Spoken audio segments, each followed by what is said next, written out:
Alright guys, looks like we are live.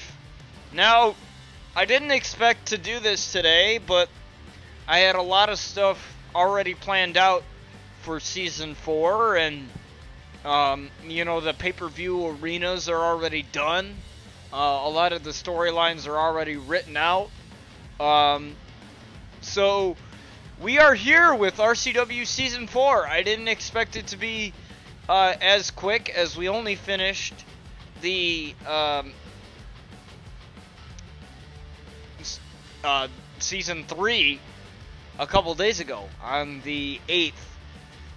So, for those of you that are new to the channel or new to the stream or new to the show, RCW is a show that I do where I write out storylines, make the scripts, do like fake tweets, and basically make my own version of Raw or SmackDown.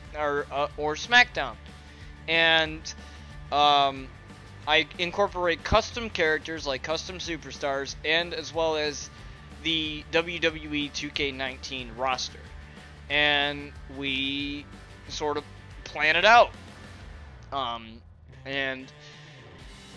And we plan storylines. I talk to you guys and stuff like that. And a lot of you guys, some of you guys have actually private messaged me. Like, instead of using the Discord, you guys have messaged me, and you guys are liking the tweets that I've been putting out and stuff that's been happening. So, we will have some debuts tonight. We will have Rob Van Dam be making his debut against Randy Orton, the former RCW World Champion. So that is awesome.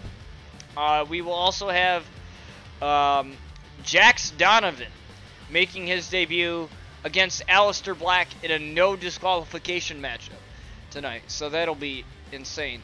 But if you haven't watched Forsaken, I highly suggest you go ahead and watch that. A lot of you have said that that was probably one of the best RCW pay-per-views we had to date. Even though that this show has only been going on for 3 seasons. We are now just getting into the 4th season, so it's amazing how this show, what this show has become, and how this show has gotten better season after season. And you know, as long as you guys continue to support it and love it, then I'll continue to make it. But we have Sky Outlaw, who beat all 5 women in the Elimination Chamber match to retain her RCW Women's Championship, and it came down to her and Luna, which was fantastic. That was a fantastic matchup. Sisters battling it out for the winner. So, and Sky ended up landing a Skyfall on there, and then I always get what I want one way or another. Now I am your champion, and there's many ways for me to get what I want. Well, yeah, there is, Sky, there is. But some of you have been asking, is what we've seen from Luna Outlaw in the Forsaken pay-per-view, like, does that mean that we'll see Sky Outlaw and Luna Outlaw go one-on-one for the first time?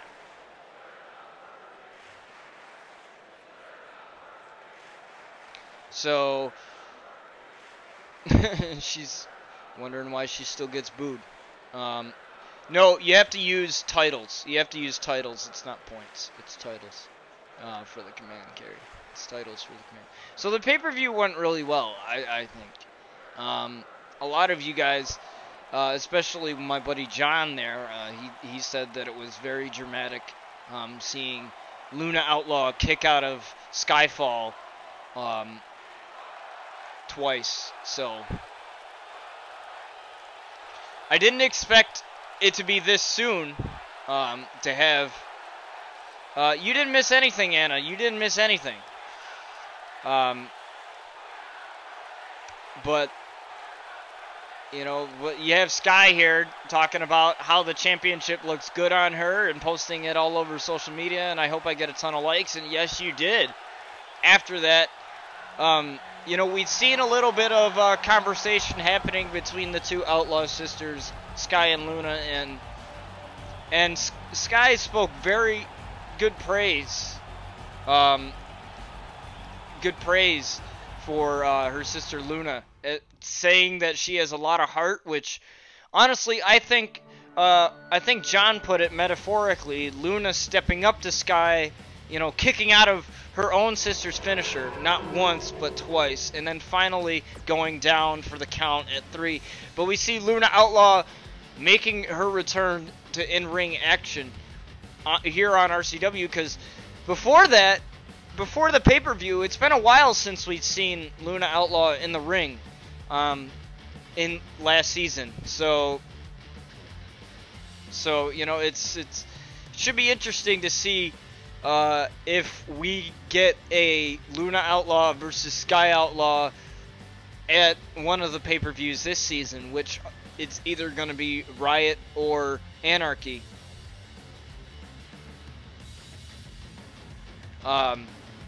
Honestly, a lot of you asked me if that was actually planned. In the script, no.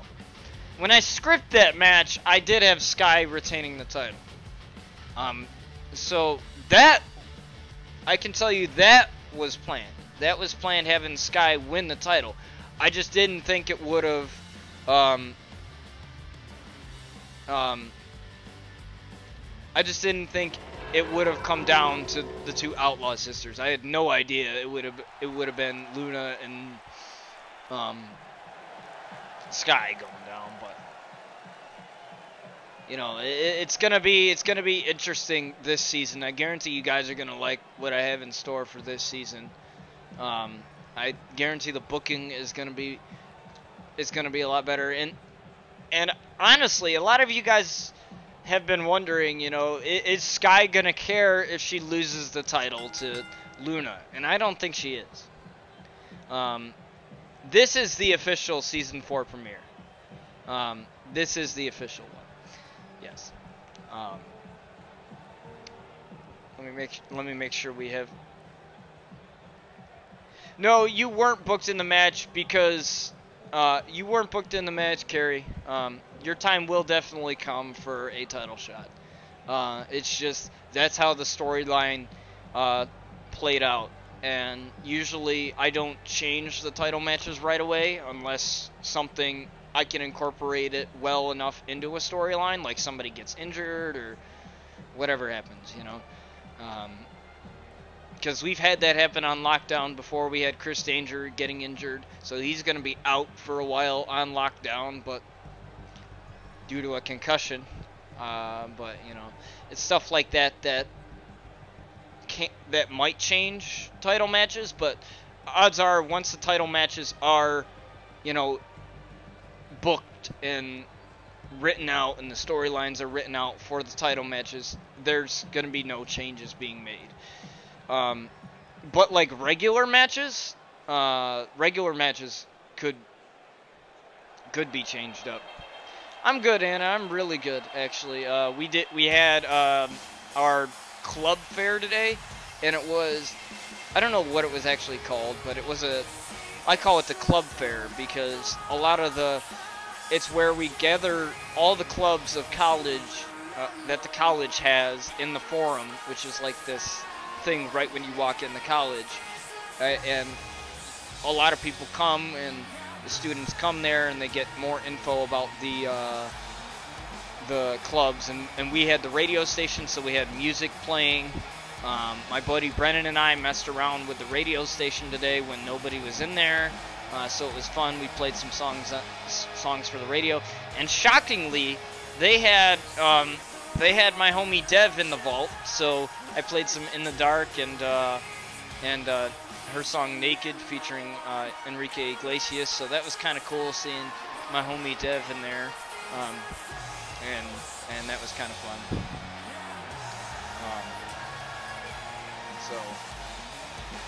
John, I really liked your idea that you had with Luna and Sky Outlaw and that whole.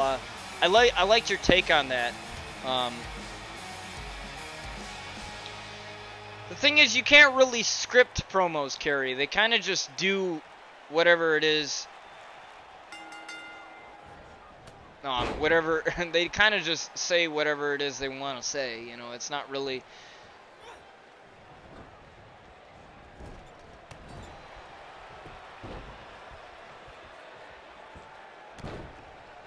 That's the thing that I don't like, is like you can't really say what you want to say about promos.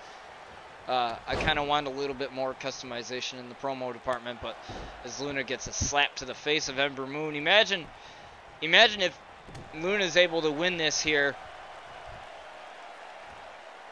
That can probably get her a shot at her sister's title, and you know how the Outlaws are.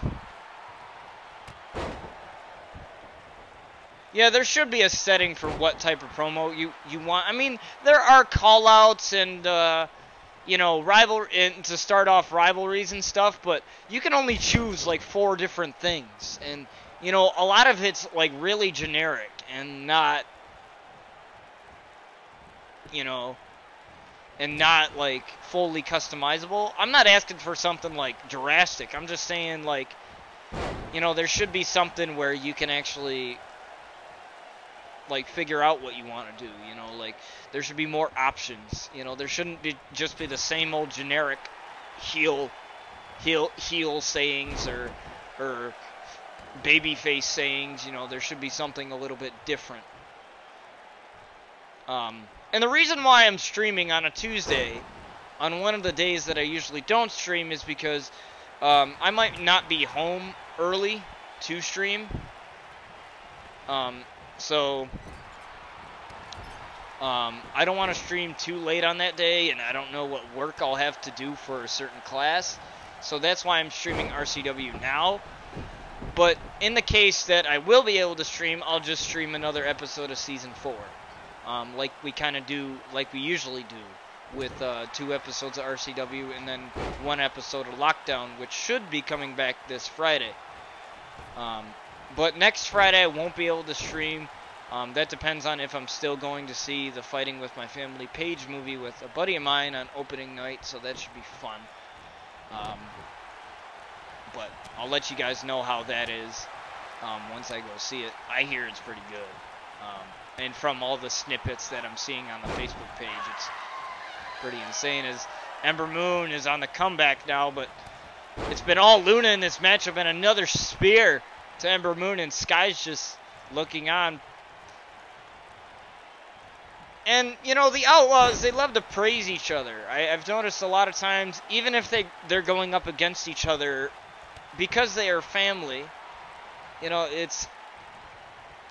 they have this bond that's just absolutely, like, cannot be broken at all. And you know, it's like any other family bond, you know, it's like any other treasured family bond. And, you know, when you got 2 sisters that absolutely love the hell out of each other and are willing to help out each other in any way possible, as Ember Moon slams Luna down. I think she's going to go for the Eclipse here. She might be. No. Double axe handle, but Luna able to reverse that. I thought she was going to go for the Eclipse, but might have been thinking twice of it since it's a little early. Simple suplex there. Yeah, I agree. There should be like multiple versions of a different promo, you know, because that way because every superstar's persona and character is different. So, you know, not every superstar is going to say one thing the same way, you know. And I think it would be just a lot cooler if the Outlaws had their own way of saying things. There kind of already are, but you can't choose who says what, you know. That's...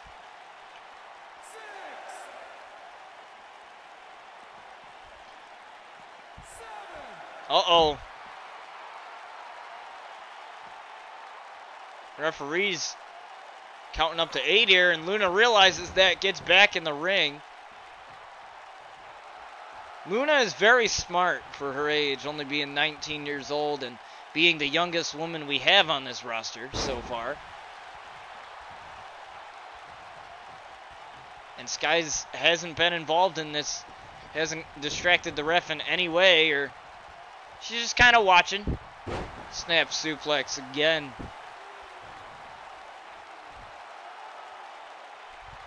And, you know, I had a chance to talk with Luna, and I asked her, you know, what's next for her? Are you going to go after your sister's title? And she didn't really specify what she wanted to do. And the Outlaws are never really those types of people to tell you exactly what they want to do. As Luna goes for the dawning and hits it right in the middle of the ring on Ember Moon.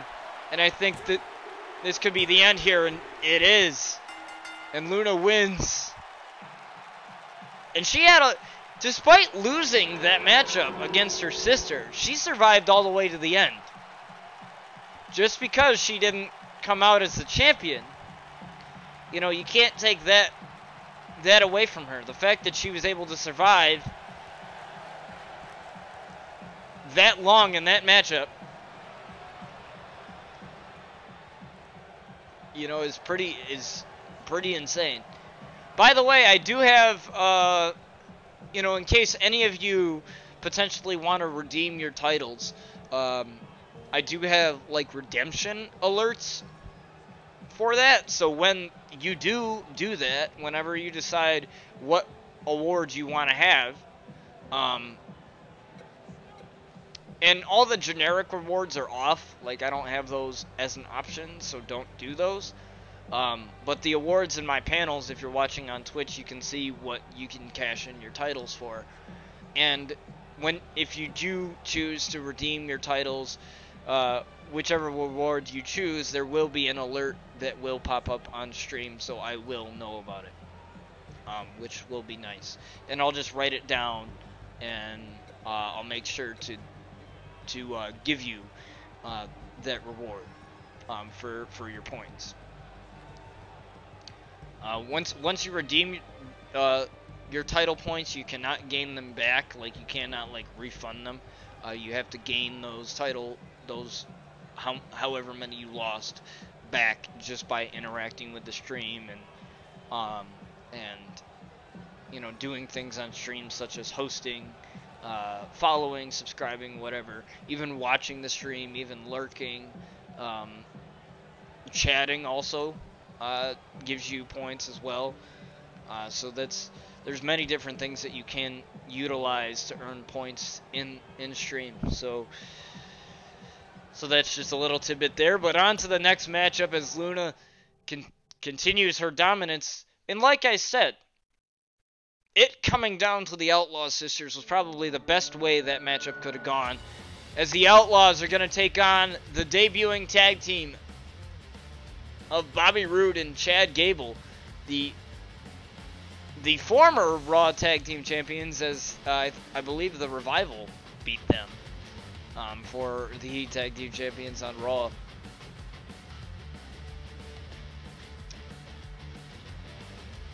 But they look to get some momentum. Glorious Alpha. I don't even think they have a name.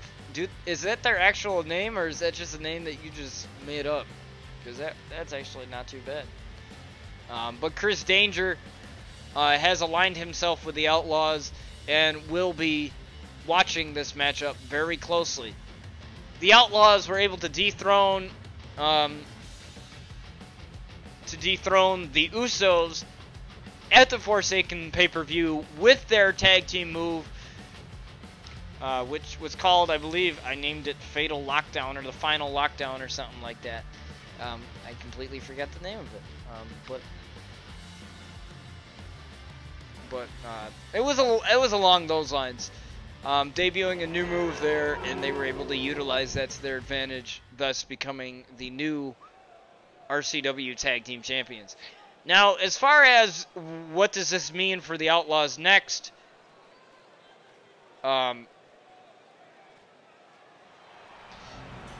it's basically just defending those titles. That's all it is. It's defending those titles around their waist right there, and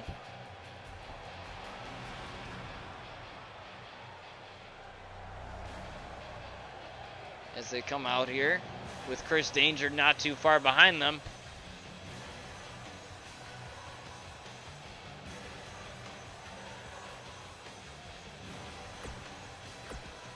I thought it was only right for the Outlaws to have a tag team finisher.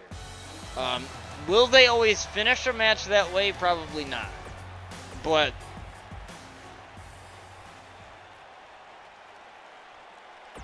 you know, it's only right considering that they're, you know, the stars of the show and really the most popular characters on the show, arguably. Chad Gable looks to start off this matchup, but Brian Outlaw is taking it right to him, wasting no time. Chris Danger only being a spectator, but Chad Gable able to reverse and a right straight to Brian Outlaw there.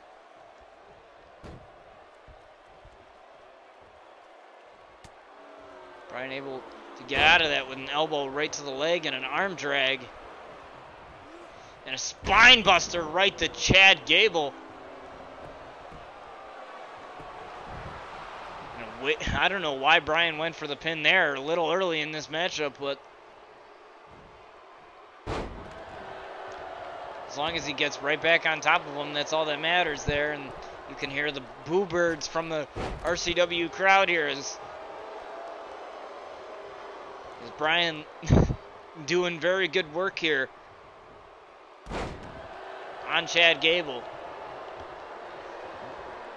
Heck, even they could finish this match without even Bobby Roode being in it, and a Samoan drop on Chad Gable. And he is in huge trouble here as Jason gets tagged into this matchup. Again, the Outlaws very methodical in the tag team department, as Chad Gable took a little too long to get Jason to the corner here. Lifts him up here, looking for a suplex, but Chad able to reverse that. Unable to take advantage, and a Samoan drop.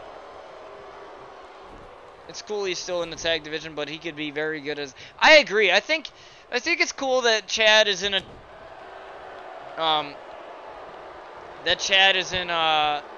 the tag division, but I wouldn't mind seeing him as a single star and seeing what he has to do,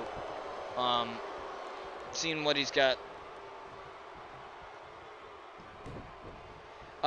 You have to enter titles like WWE, like titles isn't like championships. That's what you have to enter. Exclamation point titles. That's the command for it. And Bobby Roode finally gets in this match.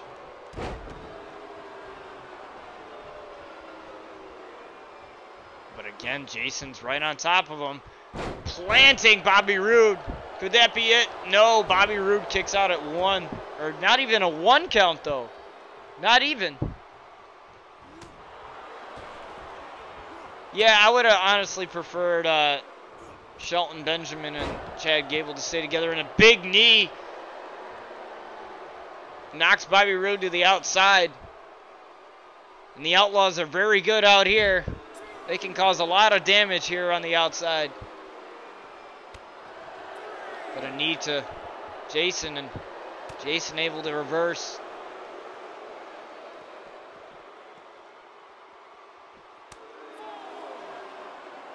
Yeah. I didn't even know why they brought him. They brought him because they haven't really used him that much.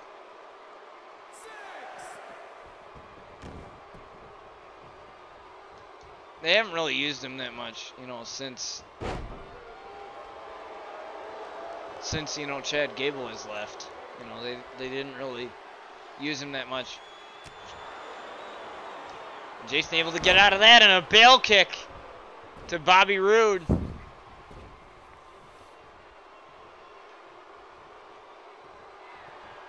Oh, looking for the VR on Bobby Roode here. And a VR on Bobby Roode. But Chad Gable is still on the apron, though. Takes him off. Count it, ref. And Bobby Roode kicks out at 2.5. But then, you know how easily frustrated the Outlaws get.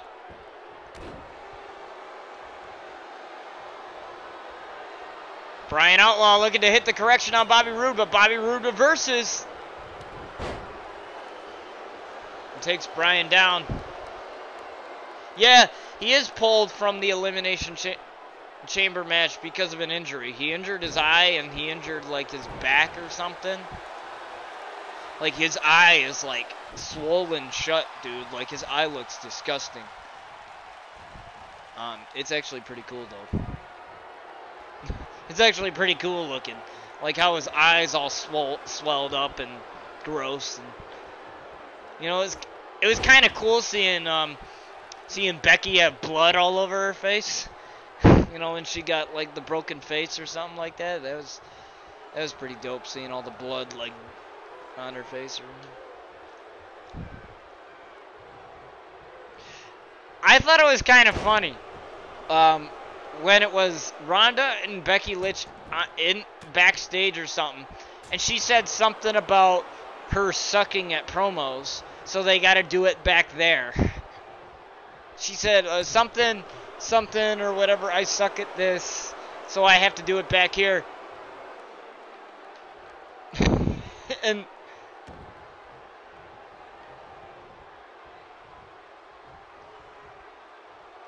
and that was pretty funny, actually. I thought that was pretty hilarious.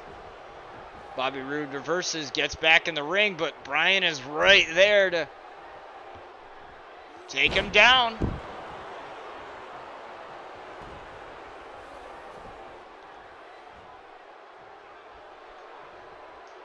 As Jason is waiting.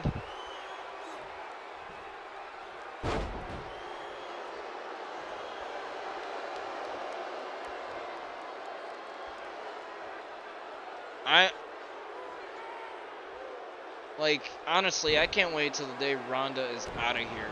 'Cause I can't stand her. I can't stand her. I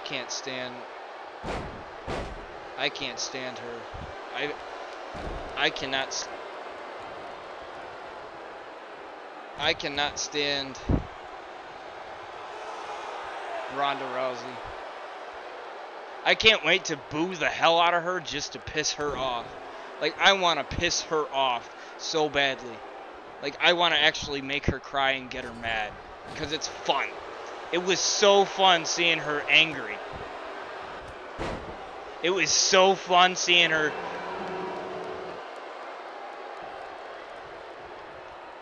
No, I would say her knee is.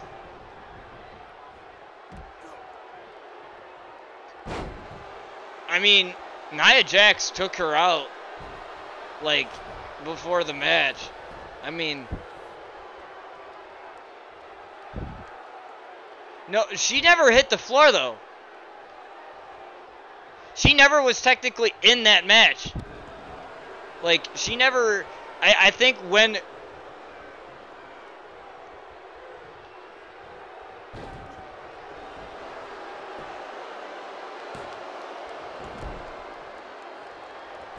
Well, Lana doesn't deserve to be in WWE because she's terrible at wrestling. So, you know, I would have that would have been more entertaining to see Becky and Charlotte go at it than Lana. Yeah, but you really think they would have let a legend win the Rumble?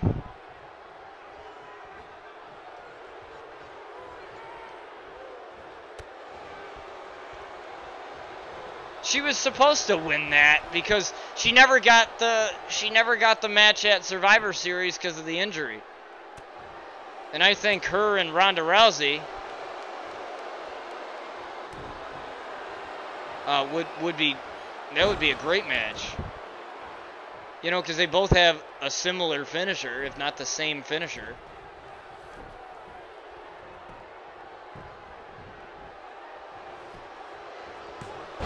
You know, it would have been... I mean, I just hate Ronda Rousey so much. I've always hated her ever since she like lost those two matches and then said that she wanted to kill herself because, you know, it's like, that's really stupid. Like that's really stupid. Oh like I don't know. You know, like that's pathetic.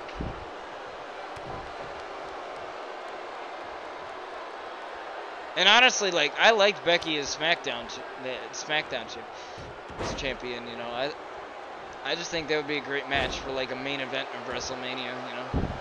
And now Seth Rollins is injured, so now they want to keep him.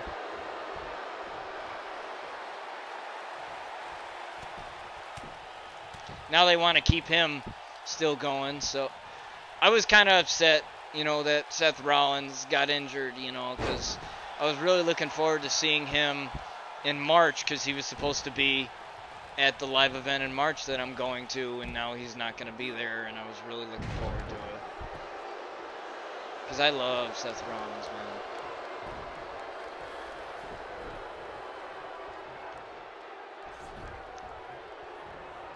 And I love Becky's gimmick too. I mean, just the whole the man thing, that's pretty cool. Is Brian Outlaw tries to hit a 450, and Jason's right there to stop the pin. But good eye on Bobby Roode for getting that, trying that pin there, and a spine buster on Brian Outlaw. This is not going to be good. This doesn't look good for Brian Outlaw. He definitely needs to make a tag here to his brother here. It's not going to be good if Bobby hits. Yeah, Becky's character. Yeah, I agree. I mean, I can't.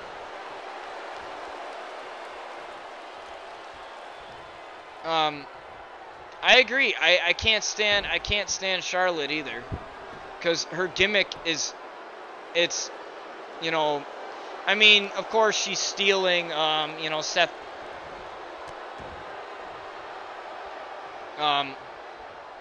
Of course she's stealing the whole the man Seth Rollins, but I think it's kind of funny. I think it's actually pretty funny. You know, I feel that Charlotte is kind of just stealing her dad's gimmick and riding her dad's, like, coattails still. Like, nothing, like, her dad was awesome. Like, her dad was great as a wrestler, you know? But, you know, and most of the wrestlers do come from a wrestling family, you know, a lot of them do. But at the same time, it's like, you know, Becky, you know, was told that she couldn't wrestle, and then, you know, she worked her ass off to get where she's at, whereas Charlotte just kind of got thrown in there because she has the last name of her father. She happens to be Ric Flair's little girl, and that's, you know, whereas, you know, there are people that, yeah, oh yeah, I remember that. The was it SummerSlam or was it was that SummerSlam? Was it SummerSlam though? I don't remember. Refresh my memory. Glorious DDT to Jason Outlaw. This my controller batteries are low. I gotta plug them in. Good thing I got the charger right here. Good thing I got the charger right here, because that would be bad if we didn't, and I would have to rummage through the drawer to find them.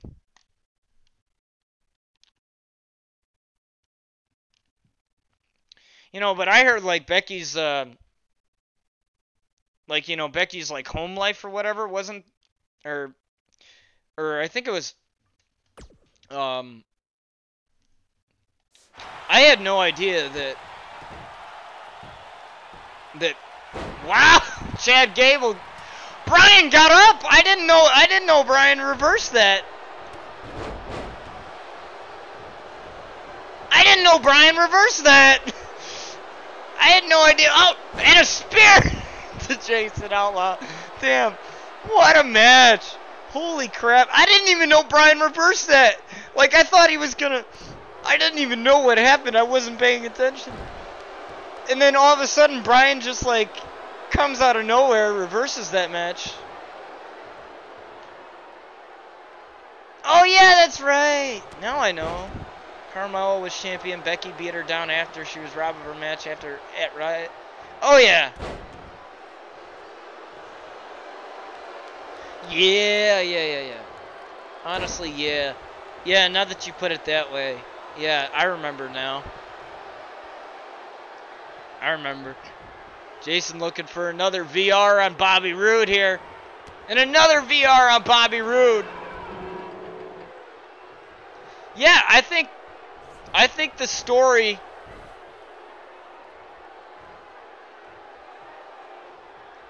I think the story is being told masterfully. I honestly think it's being scripted well.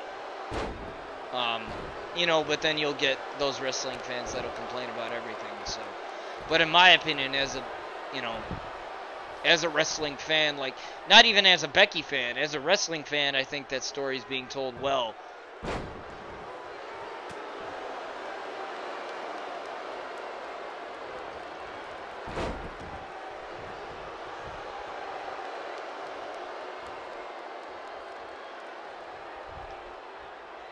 You know, just like this, and trust me, I'm going to go with what you and I were talking about in that Facebook message. I'm going to go with it. I'm going to run with it for the couple episodes that we have here. I'm definitely going to run with it because I guarantee I'm going to like it. And another bail kick on Bobby Roode here. You can see the blood piling on the forehead of Bobby Roode. I think this is going to be the end here. Possibly going to be the end here. Oh, we've seen this before. This is the move that made them win the champions. Total lockdown here on Bobby Roode.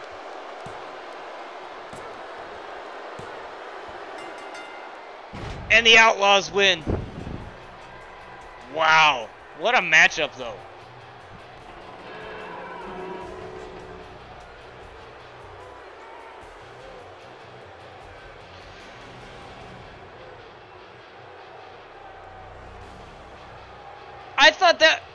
I thought that was a good way to, like, put her in the match, though. I mean,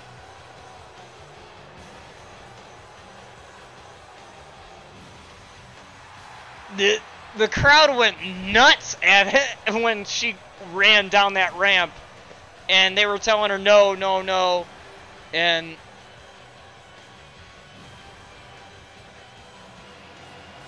you know, the reason, if you're booked, you know, how the wrestling industry works is if you do your job right and the crowd likes you, and, you know, the WWE sees that, and you do well, you're going to get booked twice.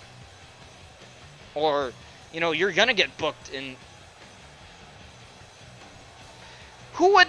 The thing is, who would they have used in that spot? Who?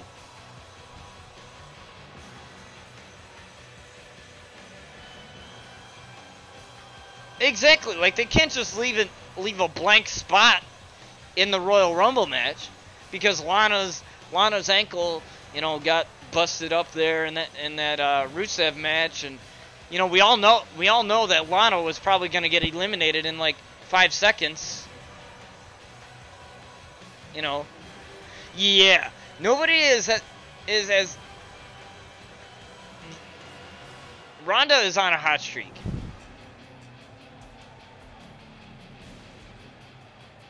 Ronda is definitely on a hot streak right now. As much as I hate her, like, she is on a hot streak, and I guarantee that rivalry is... And just the way Becky insults Ronda is awesome. And I smell a heel turn. I smell a heel turn. Between Bayley and Sasha. One way or the other. one way or the other. I smell a heel turn coming. I mean, come on.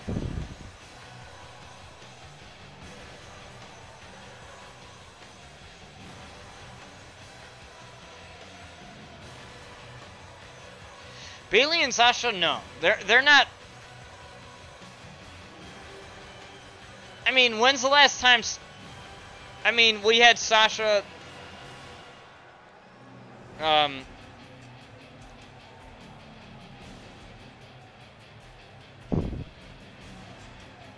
Becky hasn't been booked to a blip. The thing is, because the storyline, how the storyline works.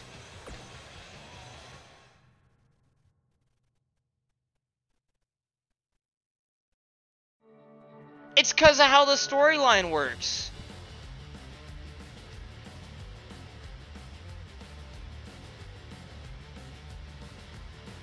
What? Didn't she come back from... After she came back from that injury, like, she just skyrocketed. Even before that. But the fact that that injury happened to her, she was already pissed off. Because then she couldn't compete in the Survivor Series match. And then they had... And then they wanted to...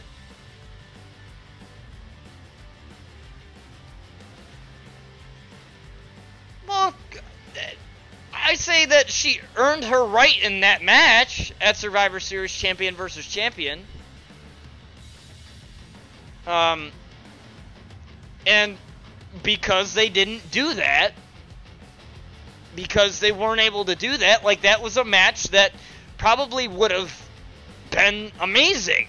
Not to say that Charlotte didn't do a good job with that, you know, hitting her with a kendo stick and stuff, but, like, or was that at Survivor? Yeah, that was at Survivor Series. Yeah, you know, but the fact is they couldn't do that match because she was injured.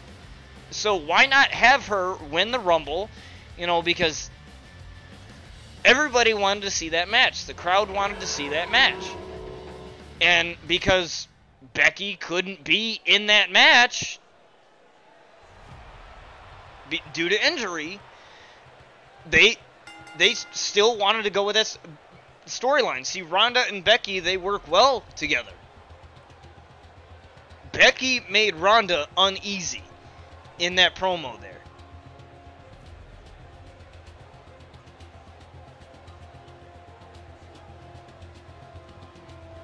That whole counseling segment was really dumb. Let's just not talk about that, because that was so bad.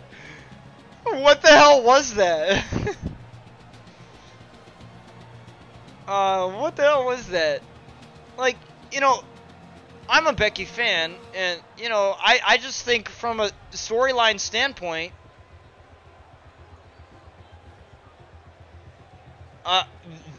that was great. That was a great way to do it, because that match, like, if that match did happen, if she was able to face Ronda Rousey, it's hard to say what would have happened, but I think they handled it well, in the sense that, I can't participate in the match because of, you know, not being medically cleared to compete. So they let her, you know, they had Charlotte replace her, you know, because they're not just going to scrap that match. You know, they got to find some way to do it. You know, and then they had Becky win the Rumble, and it's going to happen at WrestleMania. You know, that's what's going to happen. But, you know, anyways, we have a match between Violet Knight and Paige, the two Brits going at it once again. Now, Violet wanted this match because she has been humiliated, her words, not mine, by Paige twice, by being eliminated in the Elimination Chamber match, and by Paige, and then being tossed through a table by Paige in a tables match. And having that victory over a former RCW Women's Champion, that's definitely got to put her in a future title opportunity if Violet's able to win this match. As for Paige, she still holds the record for the longest reigning RCW Women's Champion at 169 days, but Sky Outlaw is if Sky Outlaw doesn't end up breaking that record ahead of her, and Violet is taking it to Paige right now. She definitely wants to take it to her, being absolutely angry about what happened in the Elimination Chamber match, as well as the tables match that they had recently, and Paige dusting off her hands saying this is easy. Remember, this is an elimination or Extreme Rules match, excuse me. No disqualifications, no countouts, weapons are completely legal, and I guarantee Violet's going to use one of them. Wouldn't it be crazy if Violet decides to use a table? Humiliate Paige the same way Paige humiliated her in that matchup.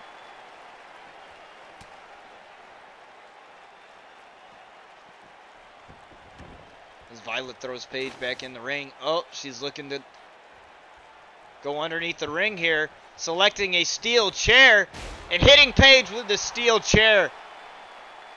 Violet does not look happy. And I don't blame her for that. But we settle things here in the ring on RCW, and I think Violet is completely fine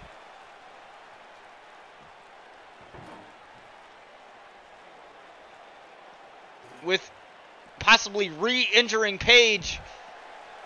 You know, she's obviously had some neck issues. What's up, Harley Quinn fan? It's good to see you around here again. And Paige grabs the steel chair now.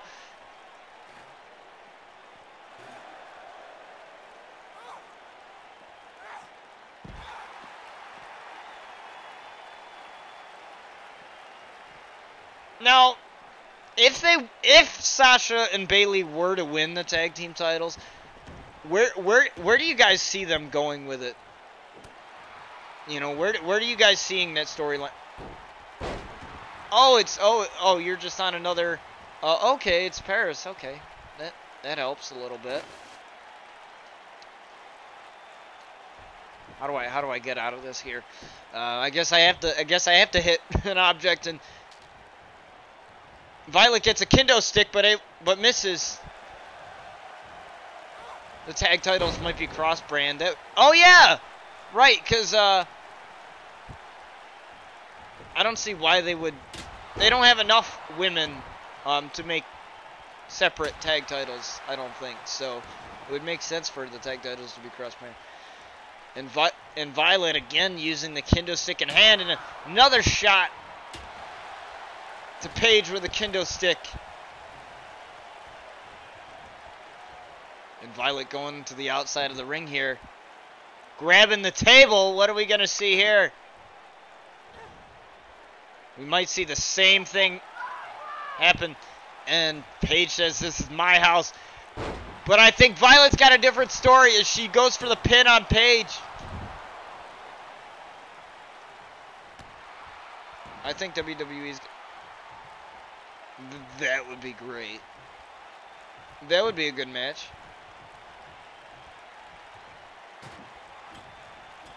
That'd be a good match. I'd like to see that. I wouldn't mind seeing that. Violet again grabbing the kendo stick and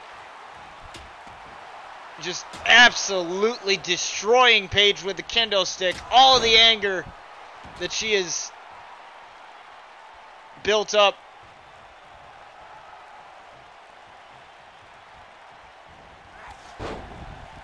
Is being let out right now against Paige. Uh-oh.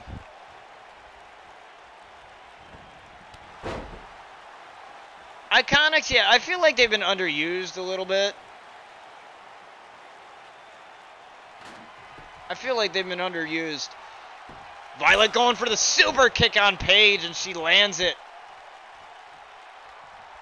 Paige is in a heap of trouble right now. Huge trouble. As Violet sets up the table, I think she's ready to end this. Setting the table on fire. Wow. Let's see what she's got in store here. Lifts Paige up.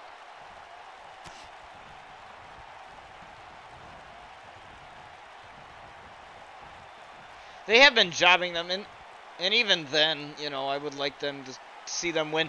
I think we're going to see it here. Through the table. Little bit of payback there. Is that going to be it for Paige here? No, Paige kicks out at 2.5.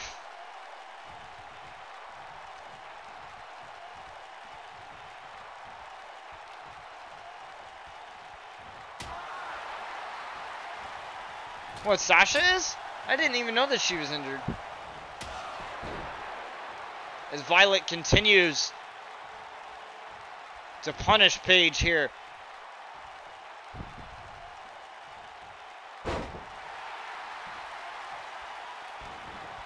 And a single leg Boston Crab here by Paige. And Violet able to get out of it. Well, you know, health is the most important thing, John, so I think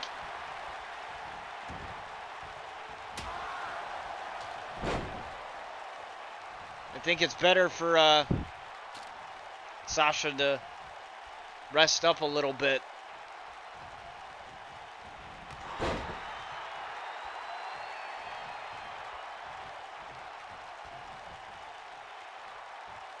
The timeline is never going to catch up to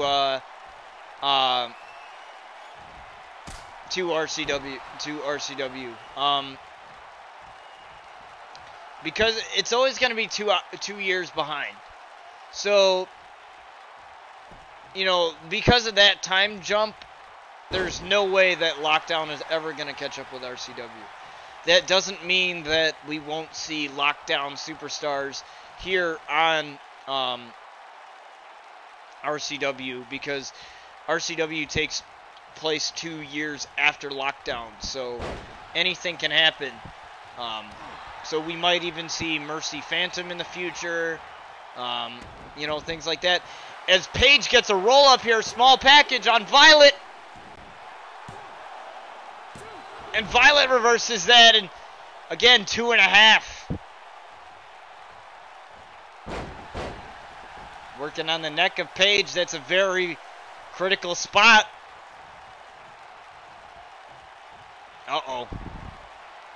Looking for Black Death here for Paige. I think this might be the end of Paige here. Nightfall. I thought she was going to go for Black Death, but Nightfall works too. And Paige kicks out again at 2.5. Very resilient Paige. We've seen her make great matchups. I love Sasha Banks. I can't wait to see her when I go to the live event. She's going to be there. She's booked. I'm ready. I'm ready to see the boss.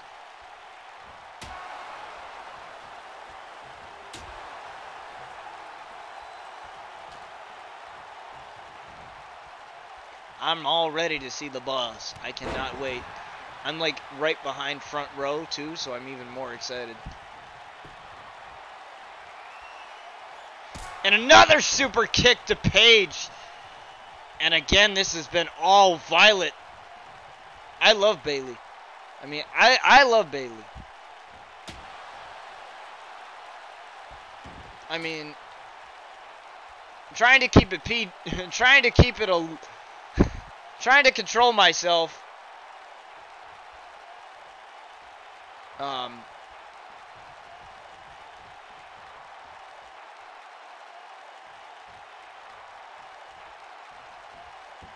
Trying to control myself, but I'd hug that any day of the week.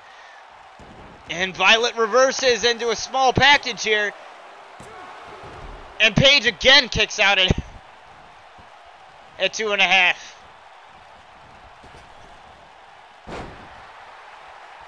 I swear, if Bayley asked me for a hug, I'd be like, why the hell not? Why the hell not?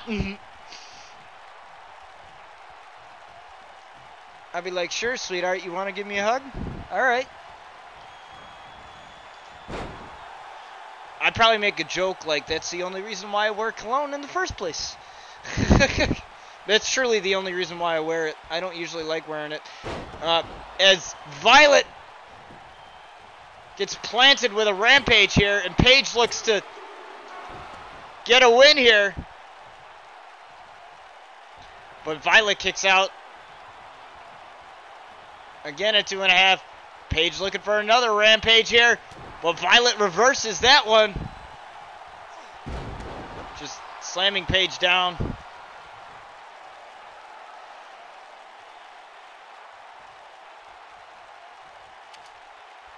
And again, Violet deciding to...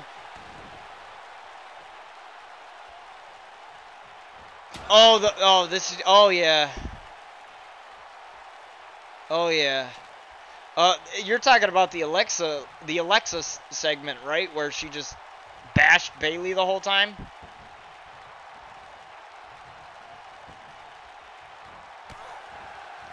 A kick right to the face of Paige, and Paige looking to find a way to get back to her feet here.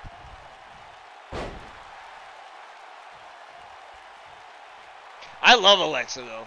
I gotta say, I love Alexa. I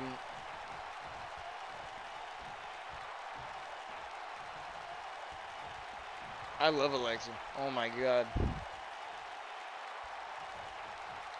Yeah, the kendo stick out of pole match was dumb, but I remember that all, yeah. There is no way Bayley was gonna use a weapon against Alexa. Like, they shouldn't have done that anyway. And flooring Paige. What's... The Black Death being locked in. Paige able to get out of it somehow. And these two ladies giving it their all here in this Extreme Rules match.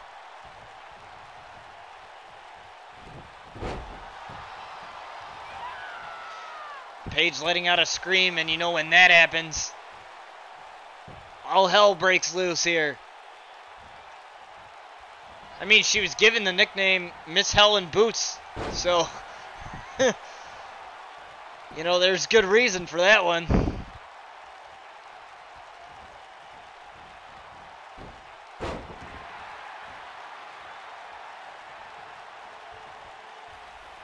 Yeah, I will say that. I'm interested to see if, you know, if Aleister Black ends up coming to the main roster, what they're going to do with him. Because that's what I'm hearing is going to happen soon, if it hasn't happened already. It's a bulldog to Paige here. And for those of you that have been keeping up with RCW and, you know, been here for the long haul, you know, I've taken some of your storylines into account, especially you, John, because, you know, I know you and I talk a lot about RCW and talk a lot, you know, and talk a lot about, you know, the Outlaws and everything, is fantastic, you know.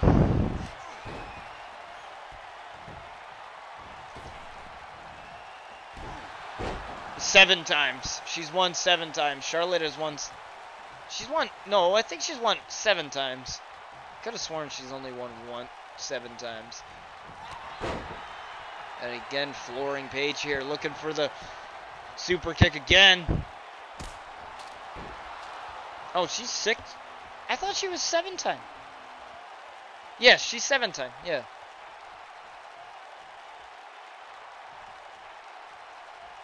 She's 7 time. I could have sworn she was. Looking for Nightfall there, and Paige reverses. Paige looking for the Paige turner on Violet. And she hits that. Grabbing the kendo stick and now looking to use it on her. But Violet grabs it back. Yeah, that was kind of dumb seeing Sasha and Charlotte like mixed titles. I try not to do that here on RCW. I try to let the person have the title for a decent amount of time. You know, unless the storyline calls for it otherwise.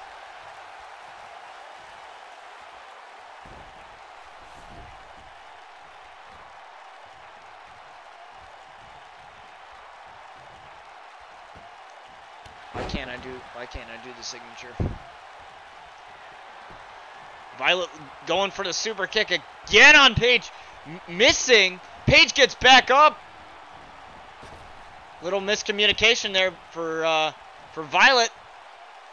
Able to take Paige down with a DDT. Is that enough? No, Paige barely kicked out there.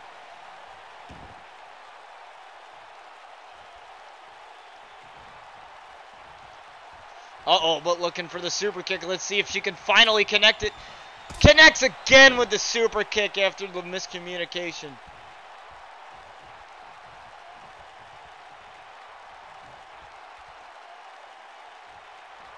Yeah, Trish worked hard, but now she looks very bad now. She's not the Trish she used to be. Remember, like, way back in the day, Trish? Woo-wee! Holy God. And The Rock was talking about how Vince wanted to kiss Trish's ass. And Nightfall on Paige there. Let's see if Violet can finally get a win over Paige, and she does. PG. This is RCW, man. This is... Come on.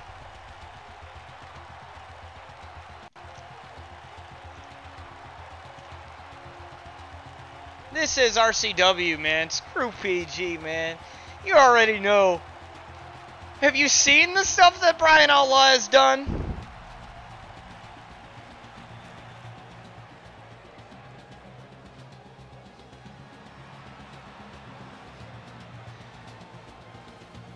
There's blood spatter on the... Well, it's not blood. It's supposed to be fire, actually, or smoke, but... You know. As Violet finally gets a victory over Paige. Jeez, that's got to feel so good for Violet right now. After being humiliated by Paige at least 2 times. But it wasn't easy. That's for sure. That's for damn sure that wasn't easy. But we have to move on here. Let's see what our next matchup is. Oh, well, we have Triple H coming out first. Now, Triple H will definitely have a lot to say after what occurred during his matchup with Stone Cold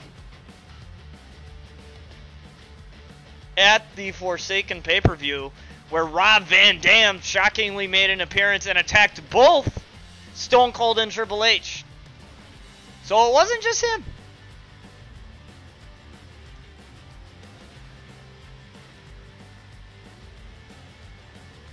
Yeah, I can see your messages, Harley Quinn. It's just that it's moving real fast. I can see your messages.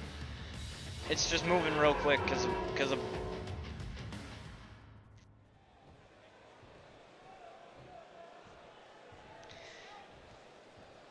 Let's see what Triple H has got to say here.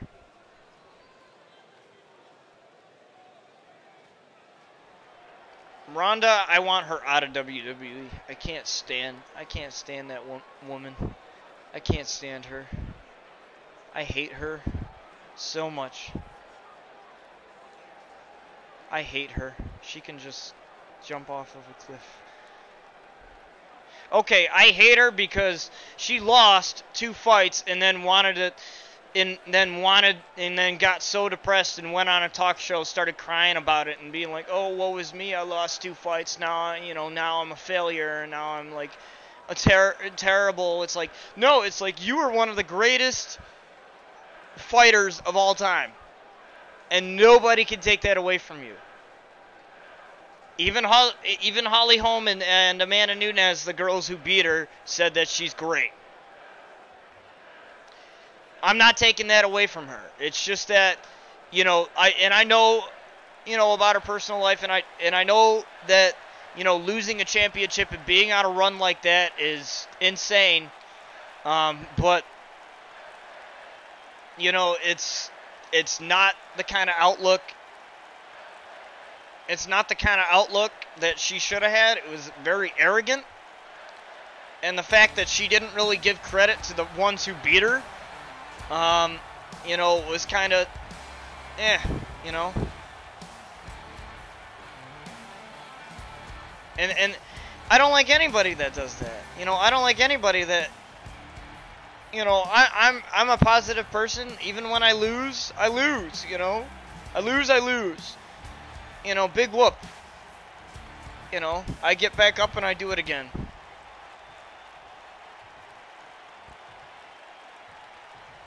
As Rob Van Dam has a little something to say to Triple H.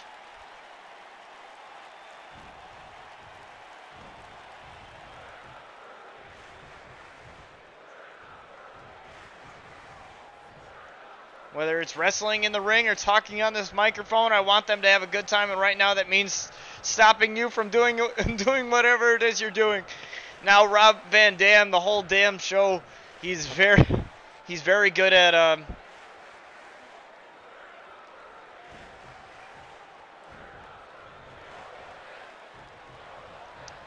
very good at that. I remember watching him. He was one of my favorites back then.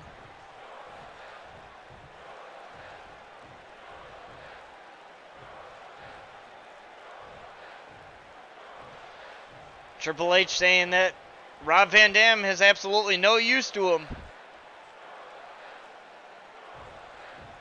I'm sorry. I think I'm lost. Can you tell me where I can find RCW? Because what I'm currently listening to sounds like a whiny reality show with some rich housewife complaining how her mansion has 3 wings instead of 4. Seriously, snapping out of that fantasy because people came here to see a fight.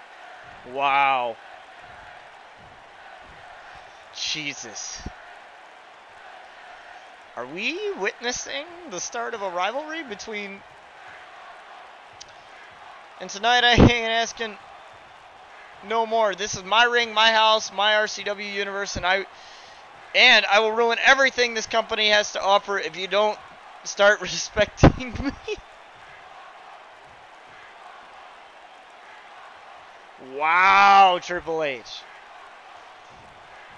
I came out here because I know what I'm worth. Now I want to see what you're worth. Although I'm guessing it's not much. Wow. Calling out Triple H.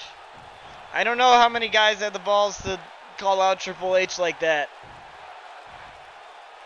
Yeah, when did we start talking about Alicia?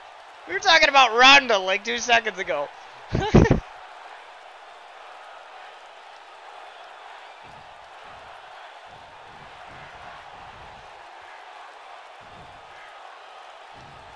Well, you know, I didn't expect Rob Van Dam to come to RCW, but, you know, there was a place where we could use him properly, and I think I had no idea he was going to come out there. He just did whatever he wanted to do.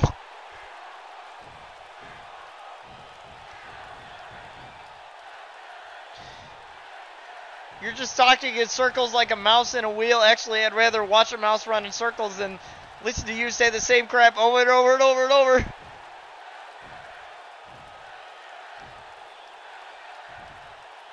Jeez. Man, Rob Van Dam definitely taking it to Triple H here. Wow! Triple H is triggered right now. Right now, I'm the king of this company. I don't want to wait. You damn peasant. You damn peasant.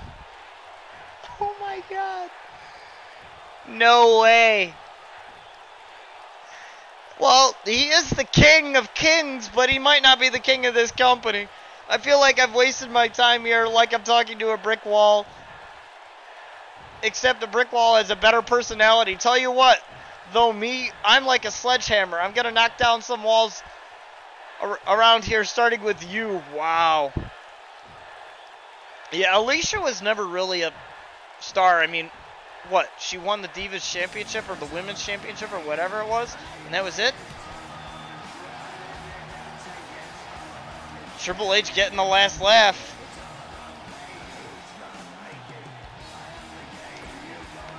But we'll see Rob Van Dam here in action tonight in a Falls Count Anywhere match against Randy Orton. So that should be a great match here. But let's see what match we got up next here. We have Jax Donovan making his debut against Aleister Black in a no disqualification match.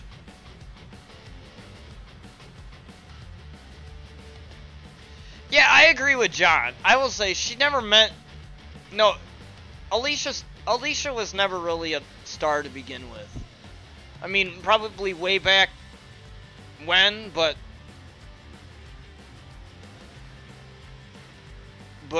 not in recent years. She doesn't get screen time because WWE can't find a way to use her. I mean, she's sort of like been one of those people that is, like, in the sense, like, I'm not saying that she's a joke, but I'm saying that they've been using her sort of as, like, a joke. And if WWE doesn't want you in a prominent role or in a, you know, a big role, then you know, that's kind of how you deal with it. You kind of have to gear to the audience. Who does the crowd like most? And I guarantee you're gonna love this guy here, Jax Donovan, the Denver, Colorado native. As you can tell,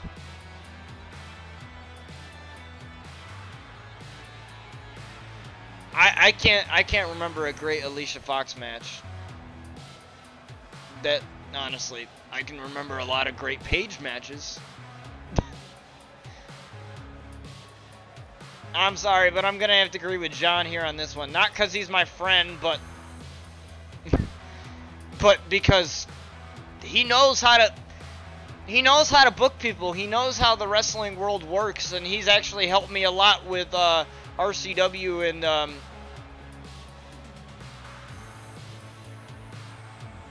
and you know, he's very knowledgeable. So I'm gonna have to go with John here. And I agree. I mean,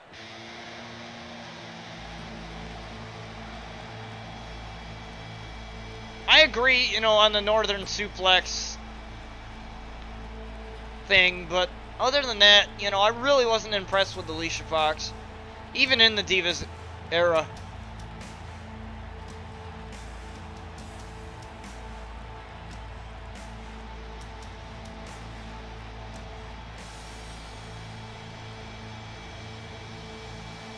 She has won a championship, just not recently.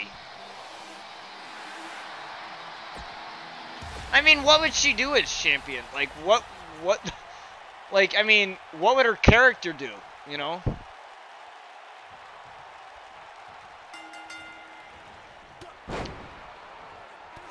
What do we got over here? A couple haters?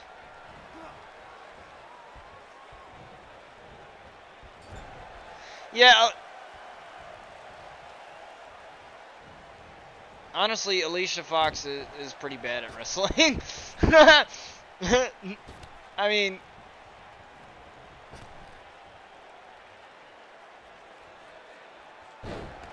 yeah, but do you really want to be known as the ragdoll, the one that gets tossed around and humiliated, you know?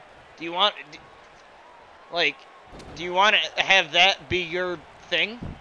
You know, I sure as hell don't, you know, if I was working for the company. But, you know, that's how it is. It's Jax Donovan delivers a Samoan drop to Aleister Black.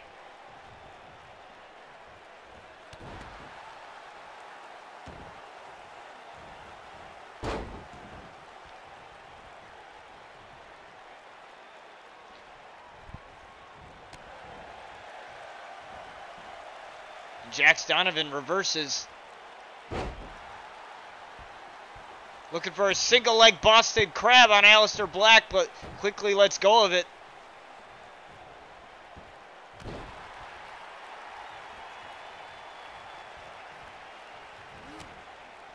Just a simple punch there. Oh, look for a drop kick, but Aleister able to get the elbow and a knee right to the midsection. And remember, this is no disqualification. So anything goes in this matchup. And again, look at that move there going into a pin. And Jack Donovan only gets a 1 count. Remember, this is the debut match. This has been a long time coming for Jack Donovan here. We didn't hear much from him. You know, I told him, you want to make your debut tonight? And he's like, hell yeah. And he joined in, you know, and that's how it is. That's how it is right now. WWE doesn't let her be champion because they don't think it's going to be good for her or whatever. You know, they just do whatever they want the crowd to, wherever they think the crowd's going to want. You know, they got to think about that. You know, they got to think about, as me, like, I wouldn't think that Alicia would be a good champion because honestly, I will say that there are people that in the WWE that I would love to see as champion, but you know, at the same time, you got to think of it as an owner of a business, you know. So, you know, as a wrestling fan, you know, and as a person who runs their own wrestling show, RCW, and makes storylines and does this. And stuff, like, I have to think, who are people going to want to see as champion, and who's going to work well as champion. And if that's the Outlaws, then it is the Outlaws, you know, and if that's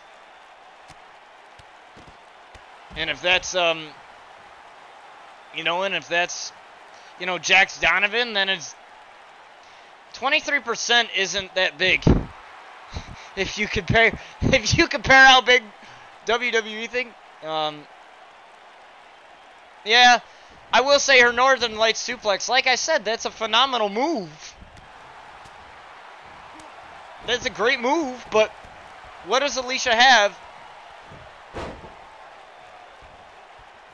Alicia doesn't really have much to offer as far as character-wise. That's why they don't put her as champion. You know, like, you can be good at wrestling, or you can be bad at wrestling. You know, but, you know, there are people who are extremely talented that don't necessarily get opportunities, as Jax Donovan looks to pin Aleister Black here, and he's just able to kick out. AEW won't take her. They won't. I don't think they will take her. And a DDT by Aleister Black. Oh my god, my dog's being obnoxious. I want to kill her. Not literally. Not literally. Don't take that seriously. Sometimes I do. Sometimes I wonder why I love her in the first place, but, you know. It is what it is.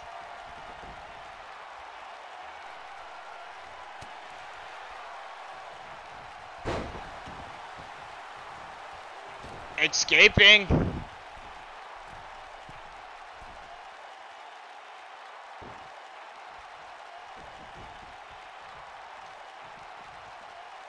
AEW, I don't think, like I said, I don't think AEW is gonna take Alicia. I mean, you see who they signed so far. What, they signed Kenny Omega Kenny Omega, freaking Chris Jericho got signed to it, and I liked him a lot.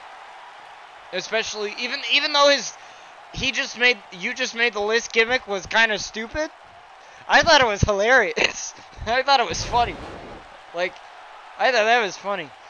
The segments that he did with that, you stupid idiot, and stuff like that. Like, that was funny. That was, to me, that was entertaining. You know, I like Chris Jericho, so I'm excited to see what they do with him and, you know.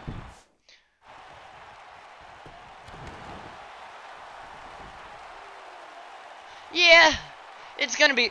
Well, what about if they take?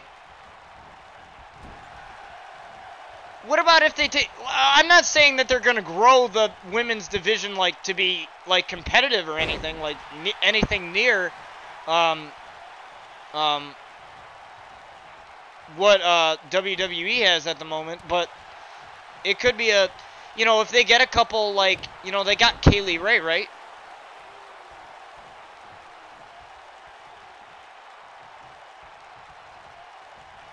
Yeah, she will create some amount of buzz, but how much buzz is that going to be, you know? How much buzz is that actually going to be? Like, is it going to be something, like, real huge, or is it going to be, like, is it going to be enough to, yeah, you know, like, exactly, not much, you know?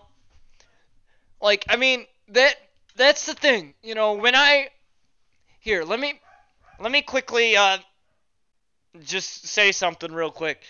You know, as somebody that, I mean, I don't own a real wrestling promotion by any means, but, you know, with RCW, I treat it as such, you know? So if I don't use one of the wrestlers in the roster, or if I don't make a wrestler or something like that, if I don't use a certain wrestler, like if I don't use Kevin Owens, which I haven't, you know, if I don't use, you know, certain wrestlers, it's because, like, I don't see, if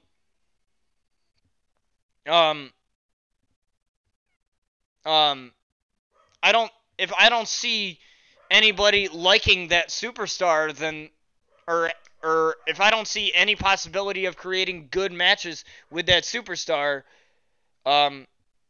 then, I won't use them. So I could see where you're, you know, where you're arguing it, you know. I can see what you mean by that, you know. Like, I'm saying, like, she won't create buzz a lot. Like you said, she's not popular with the hardcore fan base. Like, you can't think of the minority here. You have to think of the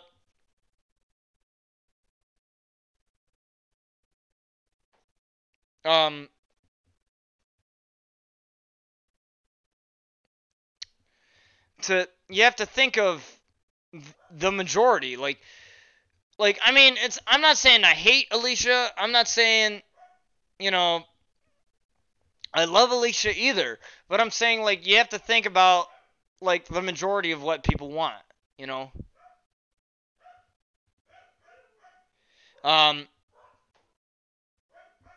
So, you know, it's, what, wasn't she heel at one point?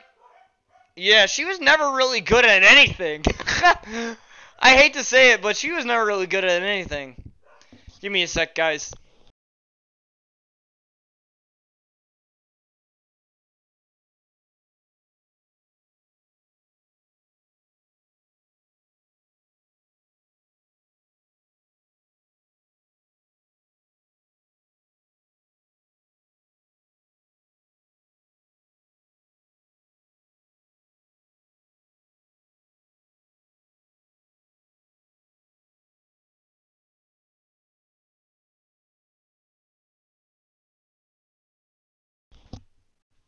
Alright, guys. What are we talking about now?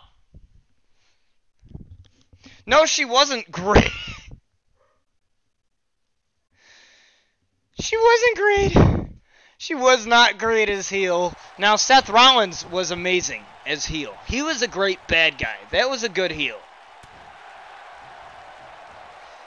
That was a good heel. Kevin Owens is a great heel. And I don't even like him. But I'm not supposed to. The Miz is a great heel. Even though I don't like him either. No, to a lot of people. Like, I mean, come on. If you know how a heel does things, then, like, yeah. Like, I'm sorry, but you're wrong. If you know how a heel does...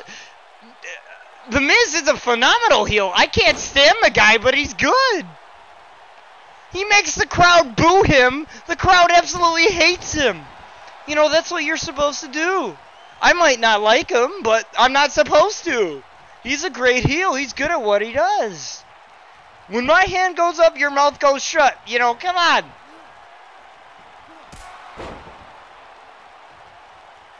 Seth Rollins was an amazing heel, too, when he turned on frickin' The Shield in 2014 and did that whole authority thing. That was awesome. And he threatened to break Edge's neck, you know, because of, what was it, John Cena?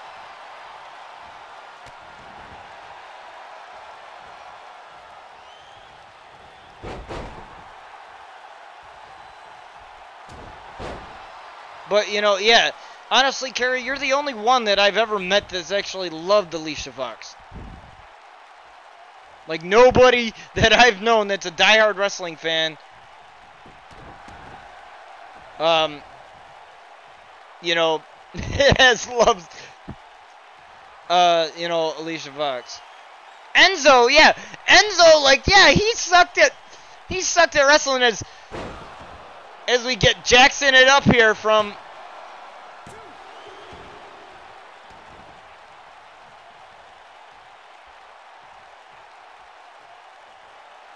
What, Enzo? Yeah. SAWFT soft. The entrance music? Is that what you're talking about? Yeah. I loved when Cass turned heel and he had his theme. It's called Karma. That's what the theme's called. His rap music after... Yeah!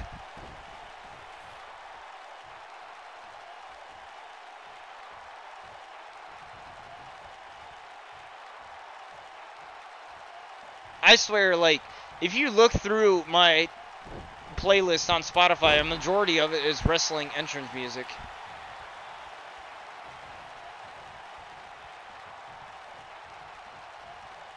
A majority of it is.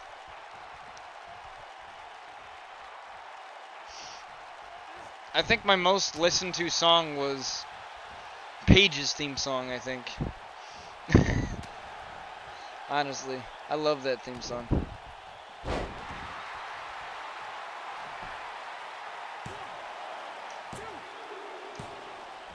And Jax kicks out it too.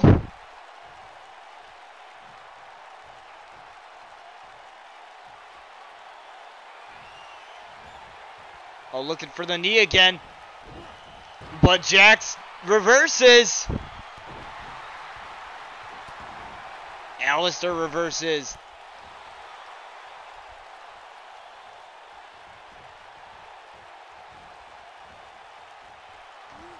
And again, Jax takes Alistair down. Let's see if he can get the 3 count. No, just kicks out at 2.5.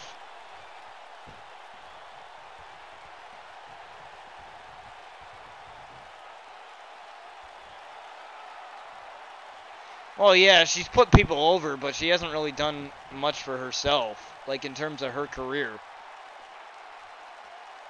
But she's good at helping other people out. I will give her that. And a clothesline to Aleister Black. And we had seen Aleister and Finn Balor break up. So you don't see Finn Balor out here helping Aleister in any way possible. What's he going for here? Uh-oh. I think Jax is looking for Jackson it up here right on the announce table. Lifts him up. Jackson it up on the announce table.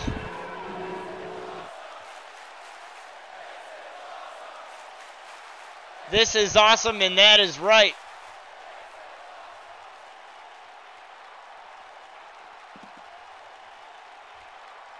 Again, no disqualification, no countouts, a 5-star match, and rightfully so. I can't get him to the, I can't get him to the table. Come on. Are you kidding me right now? I don't know what happened.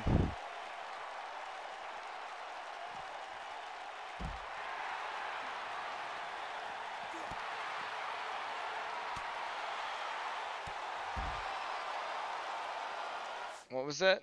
Every time they mention the idea as the idea of being a former withers into yeah.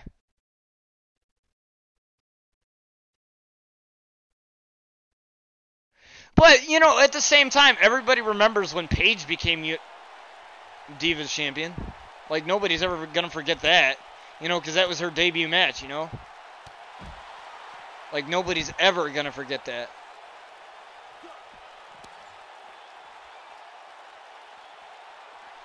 And when she won it back on her birthday at SummerSlam, too.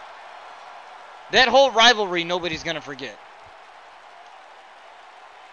Spine buster to Aleister Black. You know, there are certain things during the Divas era that I liked, and that whole Paige run, you know, was great. But other than that, you don't really... It's hard to really mention a lot of stuff that was great that happened during that era. I'm glad they got rid of it, though. You know, I never really liked that whole thing anyway.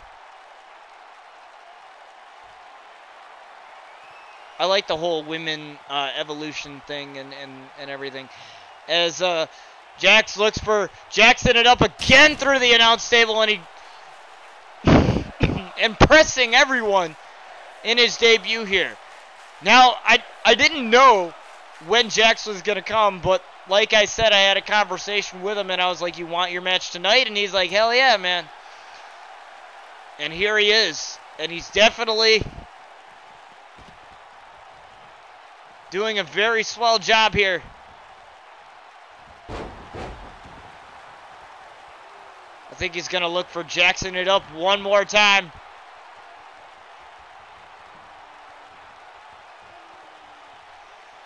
Jackson it up one more time. This might be the end of Aleister Black.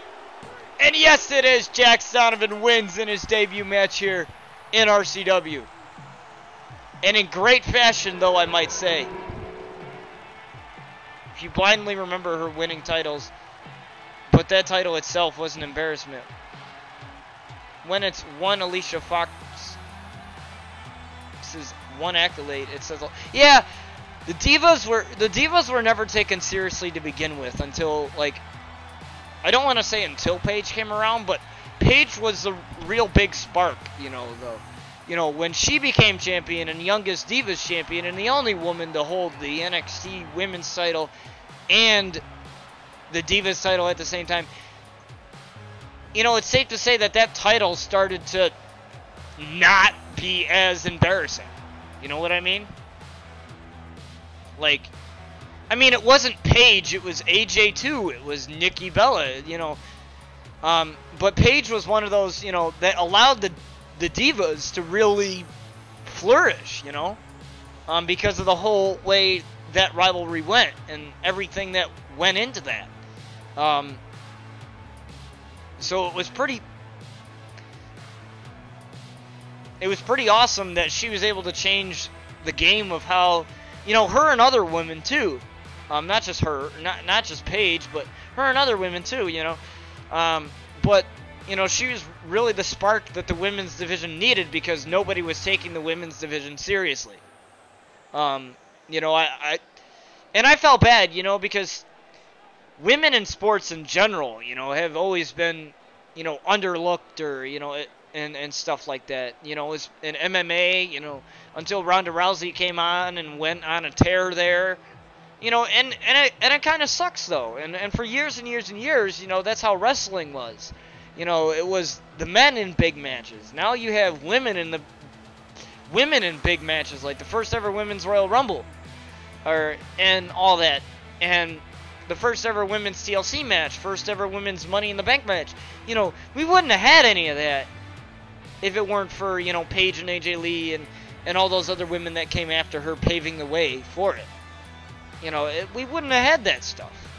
And, you know, I just think it's cool that, you know, that Paige and many other women that came after her, like Shayna Baszler and all these other girls, you know, were able to use, especially Paige, because she was able to use her wrestling character as a way of, it's okay to be different. It's okay to, you know, you know, it's okay to, you know, be goth, or it's okay to be this, or it's okay to be that. And, you know, she was able to use that, like, her outlook on life. I mean, obviously, you know, you could say it kind of changed with everything that happened to her, but in my eyes, like, Paige has been the same Paige regardless of what she's been through, you know. She's always stood by that fact that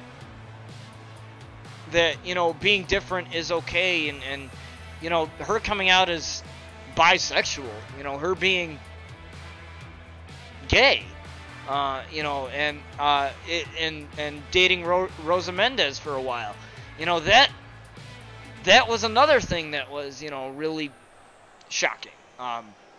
Not for me in the sense, but, like, you know what I mean? It was something that was less heard about, really. And, you know, she was one of those stepping stones that allowed women in wrestling to be looked at as a serious, you know, contender, as serious people. Because, you know, at the end of the day, women in wrestling are doing the same exact thing that men are doing. I don't see any difference. They're wrestling. They're doing the same exact thing as the men were doing. You know, I never understood why. You know, it was more or less when the divas were divas. You know, they were mid-card, they were match-card fillers. They weren't looked at as anything being serious other than being physically attractive, and that was it. Like, yeah, I mean, Paige was a phenomenal wrestler, but at the same time, like, in a world where wrestling was mostly dominated by men, divas were only seen as the attractive women that could make money. And let's face it, looks make money. And, you know, when you got good-looking women just wrestling each other in the ring and whatever, you know, people are going to watch it anyway. But the fact is, now we have women main eventing pay-per-views, you know, and it's historic, you know. I never would have thought as a wrestling fan I would ever see that. Ever. It's not that I didn't want to. I wanted to. I was the one that was, like, really campaigning for it. I was one that was like, why aren't women in these matches? It would be so cool, you know, even if Paige was still wrestling now, it would be so cool to see her in a mixed tag match with Seth Rollins or somebody. Imagine how cool that would be. Come on. Because her and Seth Rollins had, like, that chemistry back in NXT and stuff like that. Her and Dean Ambrose, even. But, you know, it would be cool to see her take part in those matches, but unfortunately, due to injury, it was taken away from her, and that's kind of sad. But we have Rob Van Dam making his debut here in RCW against Randy Orton in a Falls Count Anywhere match. But honestly, I love the discussions we've been having today. This is like one of the first times we have seen this is one of the first times where we've had like a real big discussion about, you know, wrestlers and you know, we had like mini discussions, but I never had like discussions like this where we've had, you know, things. My bad, Ronda did only have one match before first, but it was against Nia Jax when Alexa Bliss cashed in and won. It wasn't until after that one match, after effing Alicia Fox, and then she beat Alexa Bliss. Yeah. Wow, somebody did a really good job making this Rob Van Dam here. The whole entrance and everything.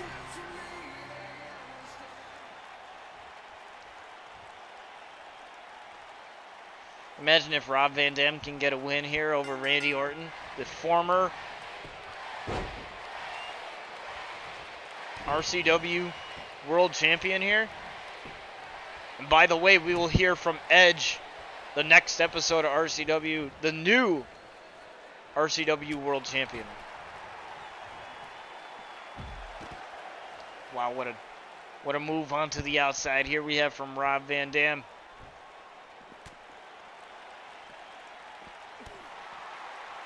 Again, RVD able to reverse that. Again, falls count anywhere in this matchup. You don't have to be inside the ring. Couple of knee strikes to the apex predator, Randy Orton.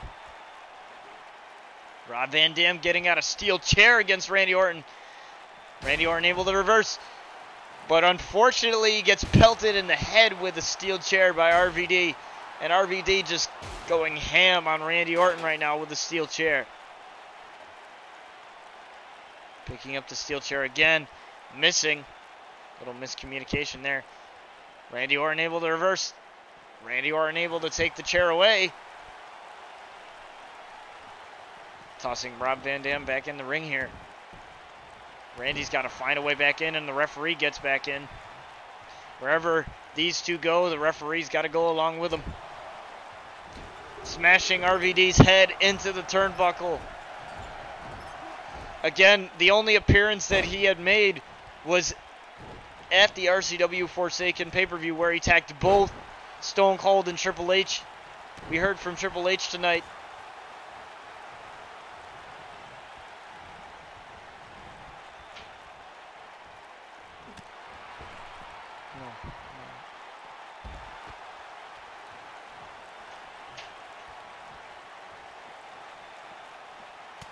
At least Ronda wrestles on free TV, like she's already more appealing than... I will say that. Yeah, as much as I dislike Ronda, I will say that she's more appealing to watch, and at least she's on Raw as champion. I was honestly scared of her becoming a Brock Lesnar, and that's what many people were scared of.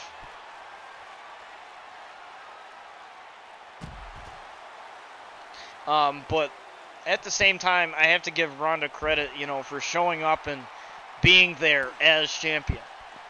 Her promos may be a little spotchy, but her wrestling is great and everything. And I might not like her personally, but I will give her credit that, that she actually shows up and does what she needs to do. Unlike Lesnar, who only shows up when it's convenient for him, or when the paycheck is enough for him to show up. And honestly, that's why I never liked him even as a person, because, somebody that only shows up for the paycheck, you can tell that he doesn't care about fans whatsoever. Like, because if he did, then he would be in every match possible. And WWE takes that into account. Like, if you want to be in something, they take that into account. Like, they don't just say, no, we're not going to do this. As Randy Orton tries to pin RVD here. I forgot what RVD's signature was. I know his finisher was the splash there. The frog splash or whatever. But I forget what his signature was. John, can you remind me what it was? If you know, because I'm completely like drawing a blank right now. Rolling Thunder, I think. I thought that was his finisher.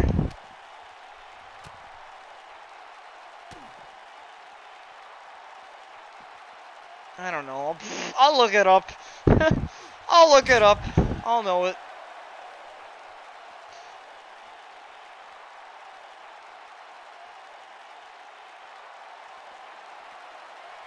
Looking for... Wow.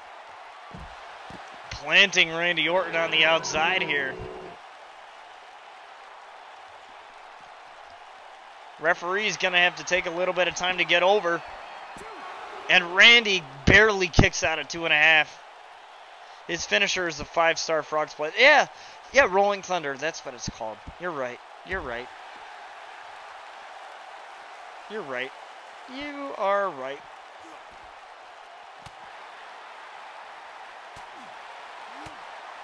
5-star frog splash. Yeah, I knew it was that. I knew that was his finisher because I used to watch him do that all the time.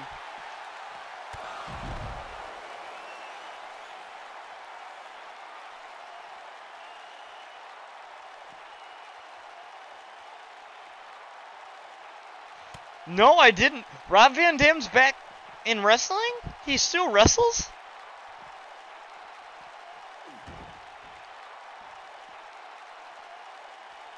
Dude, I swear to God, I'll watch that. I love RVD, man. The fact that they have his iconic Rob Van Dam thing, that's awesome. I like that. RKO on RVD out of nowhere.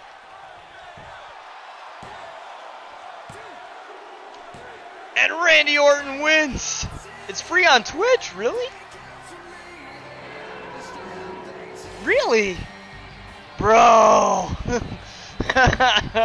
I'm definitely watching that. I'm definitely watching that for sure, man.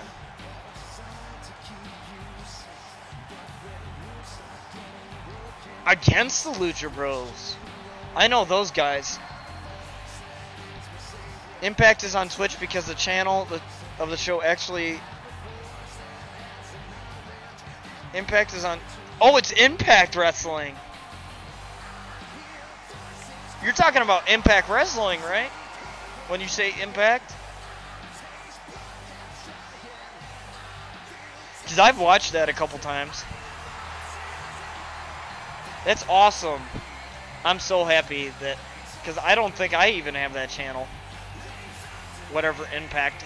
Because I don't even have cable, man. I got Hulu with live TV and Netflix. I don't got...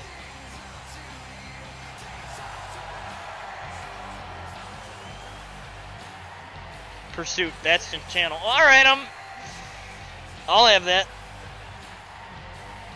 I'll have that right up. I'll have that right. I'll be able to watch that for sure. I'll be watching that. That you said that's Friday, right? But go to Impact Wrestling Twitch is where you go.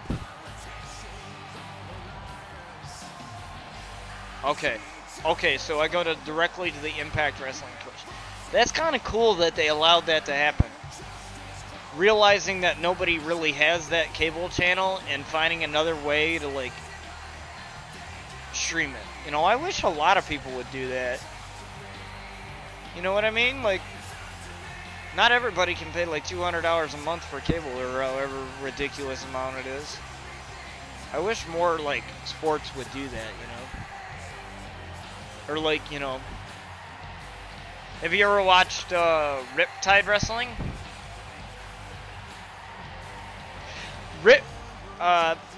205 is on Hulu. So if you have Hulu, you can get it. You can watch it the day after it airs. Also, NXT is on Hulu as well. And WWE Superstars. And WWE Raw and SmackDown.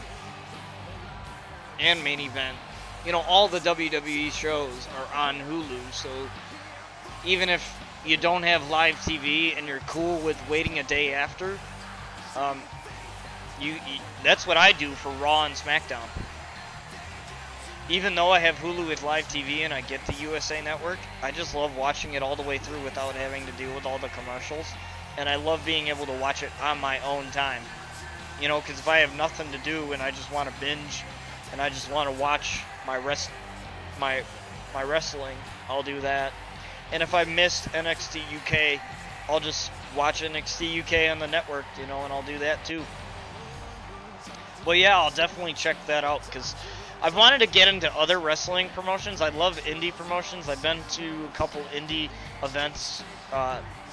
There was one, my uncle took me to them, and I got yelled at by a wrestler, which was really cool.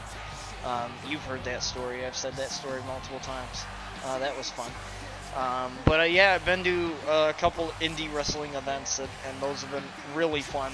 And I've met pretty much every wrestler that has been there when I've gone to those events, and you know, all those guys are real cool. And the girls are cool too. I met what was her name? Bella, I think her name was. She was some like pretty brunette that was wrestling there. I met her and I love the luchadors, man. Like, I don't care who it is. I love those guys. I love those wrestlers, like the high flying dudes. Like, those are absolutely like probably some of the most entertaining guys to watch. Pickle Eater. What a name. What a name. What a name. I tried not to laugh, but it was kind of hard to. But thank you for the follow. I greatly appreciate it. So I'm really happy with how this premiere went. In terms of my thoughts on it, as far as how it went, I think it went pretty well today. We had a really good discussion on wrestling throughout the show, which I thought was kind of cool. You know, we had Luna Outlaw finally return to action. Let me know what you guys think. You know, what's Luna's next move? Do you think she's gonna go after her sister's title? Would you like to see Sky Outlaw and Luna Outlaw go at it in a title match?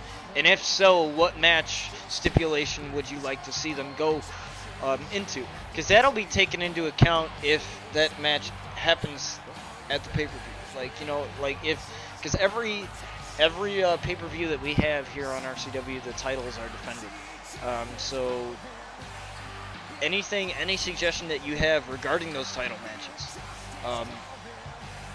like, you know, the stipulation, or what could be a good way to build up to it, or something like that, or whatever.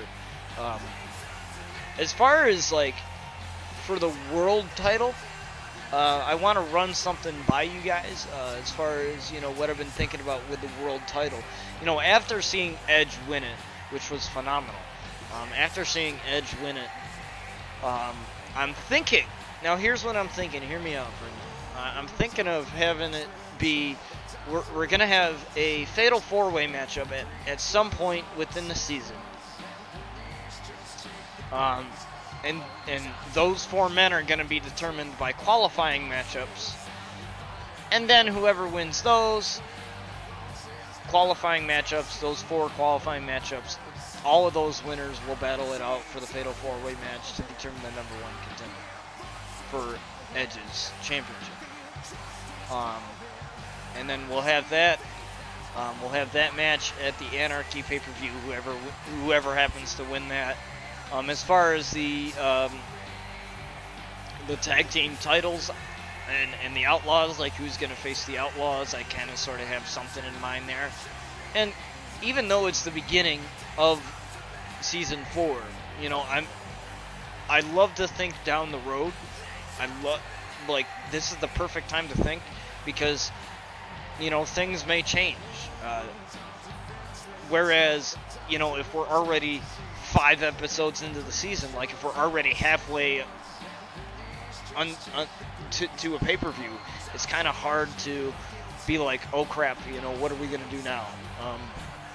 Are we gonna do this? Or, you know, like if I want to change something, it's gonna be a lot harder to do that for the next for the pay-per-view, you know, because it's gonna be 5 episodes away, and a lot happens in these episodes. You know, we just had Jax Donovan debut. We just had Rob Van Dam debut. We had him debut. You know, we had all that stuff happen, and a lot of stuff happens in these episodes, which is why, like, if you miss any of them, they're on my YouTube channel, and they're also in my VODs, my video on demands on Twitch too, as well. You know, and you know, that's why I stream it the way I stream it, so that everybody that wants to watch it, that doesn't get a chance to, or that hasn't caught up on the episodes, can. And I wanted to bring it back relatively quick. You know, like I said, this past yesterday, I'm thinking, why am I thinking today's like Wednesday for some reason? I don't know. Um, but yesterday I had said that how quickly I wanted to bring it back. Like, I didn't want to bring RCW back too quick. And some of you may be surprised that I brought it back this quick. And honestly, that's because I had a lot of storylines that I could roll with.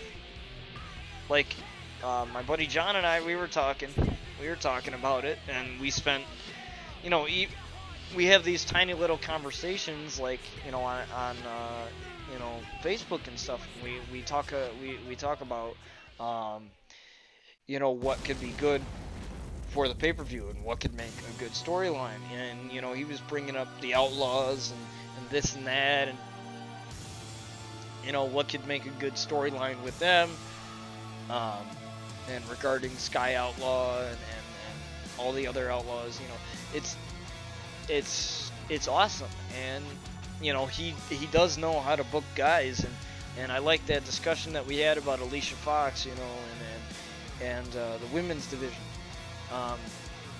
You know, because, you know, being able to work with him and being able to talk to anybody that helps me out with the show, because I'm not the only person that makes the matches. I have, you know, assistant GMs. I have, you know, a bunch of quote unquote people, the quote unquote greatest of all time, greatest of all time, you know, I have a ton of people that help me make the storylines and help me. I honestly, the only thing I really do, other than, like, on my own, is probably make the tweets. Make the, like, little fake tweets that you guys see there. You know, that's pretty much the only thing I do on my own. Everything else, I always, I try to run by John or run by somebody that helps me with the show. You know, because, you know, guys that have been watching wrestling for a long time, John and I have been watching wrestling for a while. And, you know, once you watch wrestling for as long as I have, and for as long as he has, you know, even if it's a couple years, you start to realize how WWE books people, and what makes good matches, and what would make good storylines. You know, and every single time I'm watching, like, you know, WWE or something like that, you know, in the back of my mind, I'm always thinking, like, if I were to do that storyline, that same exact storyline that they are doing, how could I make it better, and how can I make it not suck, you know? And if it does suck, how can I make it, like, not suck? You know, that's the way I think about things. You know, we know not only what we want, but what a large portion of the WWE universe wants. Yeah, exactly. And, you know, I when I did my radio show, you know, with my buddy at my college, you know, I was talking exactly about this. You know, there needs to WWE needs to realize that, yes, certain things will make them money. Certain things will do higher ratings. You know, because you got to do what makes you money. As a business, you got to do what makes you money. But at the same time, if so many viewers are being disappointed by what you are doing to the point where the ratings go, and to the point where Dean Ambrose, one of the household names, is leaving, you really have to ask yourself, are you doing what is meant to be done? And really, we've never had anybody leave RCW. We've never had anybody just sort of leave. We might have people that don't get used as much, and like I made my point earlier when I was talking about this, is that if I can't find a way to use your superstar, I'm not just gonna throw them in as a match filler. It's sort of like what they did with Alicia Fox. She was just a person that was thrown in to segments, thrown in to matches. And I'm not saying that she's not talented, like I was saying. I'm saying that, you know, when you throw people like that in matches, nobody's gonna take them seriously. You know, everybody's gonna get tired of it. You know, there's some people who, and I want to clear a couple things up real fast. You know, because there's some people that say that I sort of gear my storylines towards the Outlaws so that they win titles. So, quote unquote, a little bit of bias. But I'll tell you, there really isn't. I wouldn't call it bias, because the storylines that I have in store for the Outlaws, and a majority of them that I've done so far, are amazing. Okay. Yeah, and it's impossible for everyone to have a spot that the fans will be happy with. Yeah, exactly. You know, like some people have complained that every company has stars being unused. Yeah, exactly. The only reason why I do that is because I don't have a place for them, and I'm not gonna do what WWE does and just throw them in a stupid match that lasts for, what, 6 minutes? Or not even. A couple minutes and that's it. Yeah. And I will agree that there are some superstars on this roster, on the RCW roster, that could possibly deserve a jump. Like, we haven't seen Seth Rollins in a while. And he was kind of one of those guys that got the title and then that was it. But he did have that rivalry with Jason Outlaw.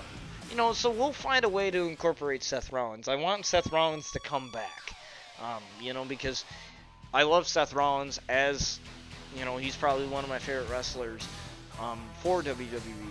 And I'd love to utilize him in some way, shape, or form. So I'll definitely figure out some ways to utilize him. And it is fine for people who've been on the top to take a step back. You know, the thing is that I have a gripe with WWE when it comes to this is they take somebody that has been on the top, or that has been popular, right? Take Paige, for example, okay? So Paige won the Divas Championship twice, and those matches where she did win it, and all the accolades that she gained through the couple years of wrestling was amazing. And then she gets injured. She has that surgery. She has that scandal happen to her. She has that, you know, her relationship issues, for lack of a better term.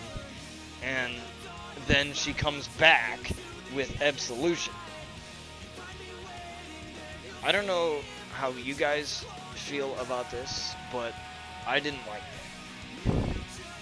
that. As a Paige fan, I felt that was kind of eh. I mean, they wanted to... It had promise, but the way that they did it was kind of eh. And I'm not... Yeah, they took too long to... Yeah, that's the thing. It's like, what's the point of this? It's like, what's the point of them being together?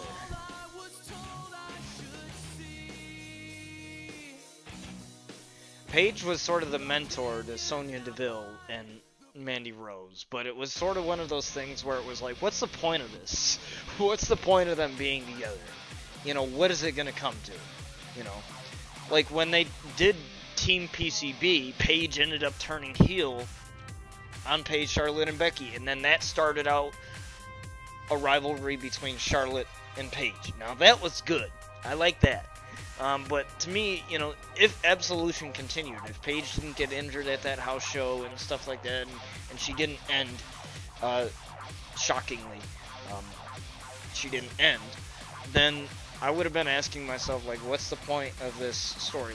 Like, what, like, what's gonna come of it?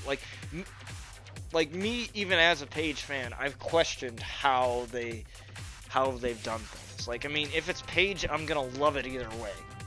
But at the same time, when she came back with Absolution, I even had my doubts, like, what are they going to do with her? What are they going to do with this storyline? And it's sad that she is unable to wrestle, but at the same time, it's like, what would have they done with that? What, are they just going to do the same thing again, where she ends up turning heel on one of them? You know, I don't know what it is, because they were all heels. I don't know. I don't know what they could have done with that, but that's open to interpretation and discussion. But, you know, but, you know, to finish up what I was saying about, you know, the bias and the Outlaws and everything, it's like, yeah, I love the Outlaws, because they're living the dream that I could never otherwise live. You know, through wrestling, you know, and I've always been that type of guy that always says, if you can't do something, like if you can't physically do something, if something's preventing you from doing what you want to do in life, find another way. Find another way to do what it is you're doing, what it is that you love doing, and do it in another way. Yeah, Absolution would have been amazing if they got to hold the Raw women's tag titles. that would have been sick. Paige as a tag champ. Oh, that would have been sick. Oh my god, that would have been awesome. But, you know, and that's sort of what Paige did. She found another way to do that. And they used her as SmackDown GM, which I love the segments that she was in. Just, Paige had this knack for wrestling. You know, and I'm really excited to see the movie that The Rock made on her, and because I had no idea I knew her family was a Rosen. Oh, Paige's Raw tag. Oh, Paige's the Raw women shit. Yeah, there you go. That would have been great. Oh my god, that would have been awesome. Oh, now you're gonna make me like wish that Paige was still wrestling, and I wish every day that she was still wrestling. Because I never got to see her wrestle live, and I've always wanted to. But it's okay. It's alright. It's alright. It's fine. Her health is more important than my entertainment. So,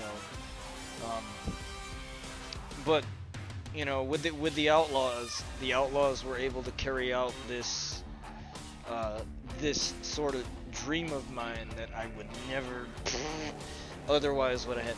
Like, I had the idea for RCW brewing in my head even long before I started it. I just didn't really know how I could carry it out effectively, and I didn't want to do like something that was not the best that I thought it was going to be. You know what I mean? And that's why I told you guys that season 1 is like 6 episodes, because I thought to myself, is this something that I really want to do? Is this something that I want to dedicate a lot of my time to? Because, you know, I was going to college, and you know, I'm still going to college still, and wanting to get into wrestling. Like, I never would have thought that I would transfer to another college and go for a completely different degree, and probably nobody thinks that. You know, right now I'm going for media and communications, and you know, it's I never would have thought that I would have been involved in it, and I think if it weren't for RCW, I wouldn't have done that. I would have stayed in you know, music recording. I would have, you know, hated it. I would have, you know, hated what I was doing, because I literally, you know, I didn't like it. I just, because honestly, when you're in college, you have to ask yourself, like, am I gonna make enough money to fulfill the standard of living, whatever it is, you know. You have to ask yourself, is there a potential? And my grandfather always used to tell me, you know, get a job that you don't have to work as hard, get a job that you like, and, you know, get a job that you love going to and waking up to and being able to go to. And you know, if it weren't for RCW and if it weren't for the Outlaws, then I probably wouldn't be in the position that I am in my life right now with going to, going for media and communications and wanting to get a job in the wrestling industry. Some way, shape, or form. I don't care if it's a commentator, if it's a script writer, because there's a lot of roles in the wrestling industry that I could easily fulfill. Like they did with Paige. She can't wrestle physically, but she can be a manager of somebody else. Now, I would love that. I'm telling you, I would love to be a manager of another wrestler. Because, not like Paul Heyman with Brock Lesnar, but because I wouldn't want to do all the talking, but I would want to, still have that Brian Outlaw character and be able to carry out that character. Now, I'd like to answer a few questions real quick that a lot of you might have, considering it has to do with RCW, and that's how I'm going to wrap it all up here. So one of the questions I get a lot is, how do I get in the character of Luna and Sky? Now, Sky's character, the characters of the Outlaws, they're kind of sort of the same, because they have the same backstory, or whatever. But obviously, Jason and Brian are completely different from Luna and Sky. I would say that Sky is more of the, how do I put this? Sky is more of the sassy, like one of the popular girls in school. If you want to compare it to anything, one of like the sassy, sassy, thinks that she's all that, sort of person. That's how Sky is. Whereas Luna's kind of the outsider. She's kind of the one that's she's kind of the one that hates everyone, or the one that's like doesn't want to get involved with anybody, just wants to like, do her own thing. So I think I based off of, a lot of people ask what I based Sky's character off of, and what I based Brian's character and Jason's character.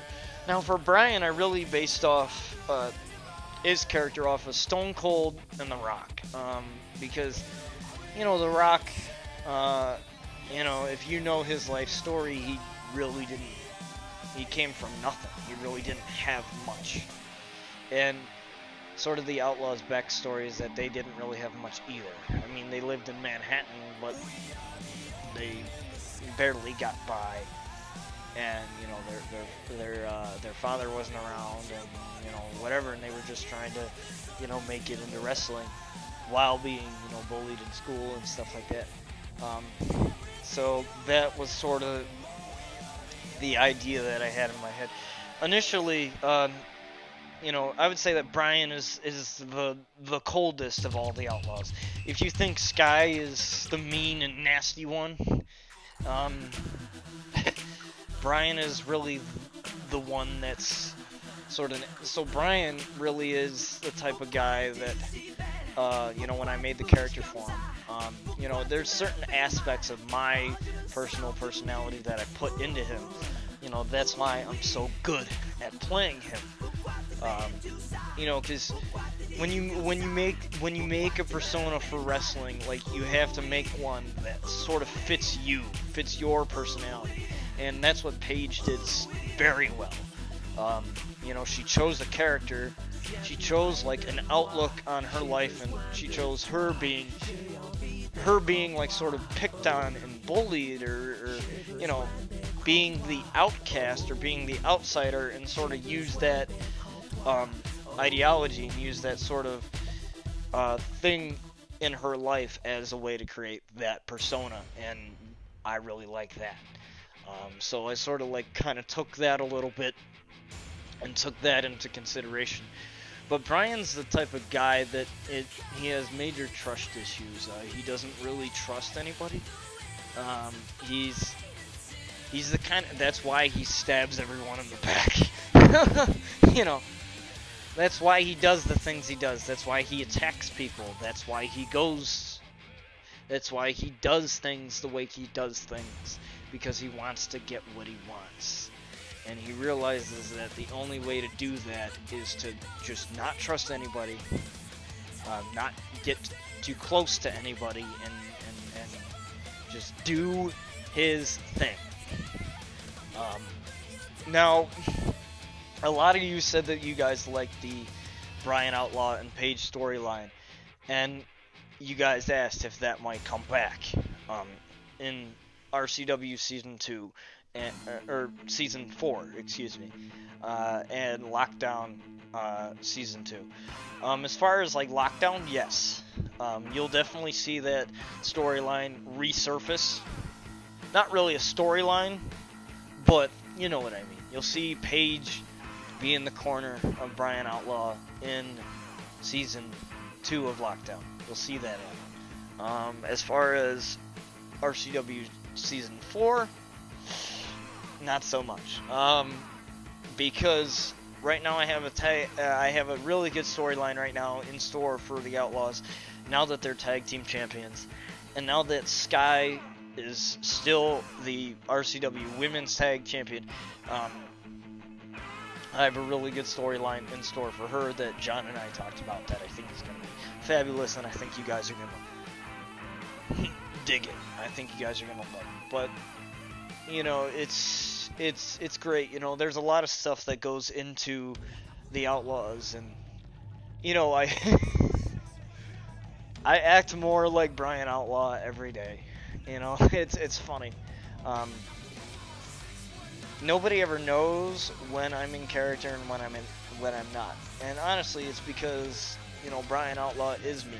He is that guy. You know, I didn't really have to fake any part of him. That was the thing. You know, I didn't really have to, you know, fake it for the sake of entertainment. Sure, some of the stuff is exaggerated for you guys, you know, because if it wasn't, you guys would think, oh my god, this dude's a freak. But a lot of the stuff that I do for Brian Outlaw, like, it's not,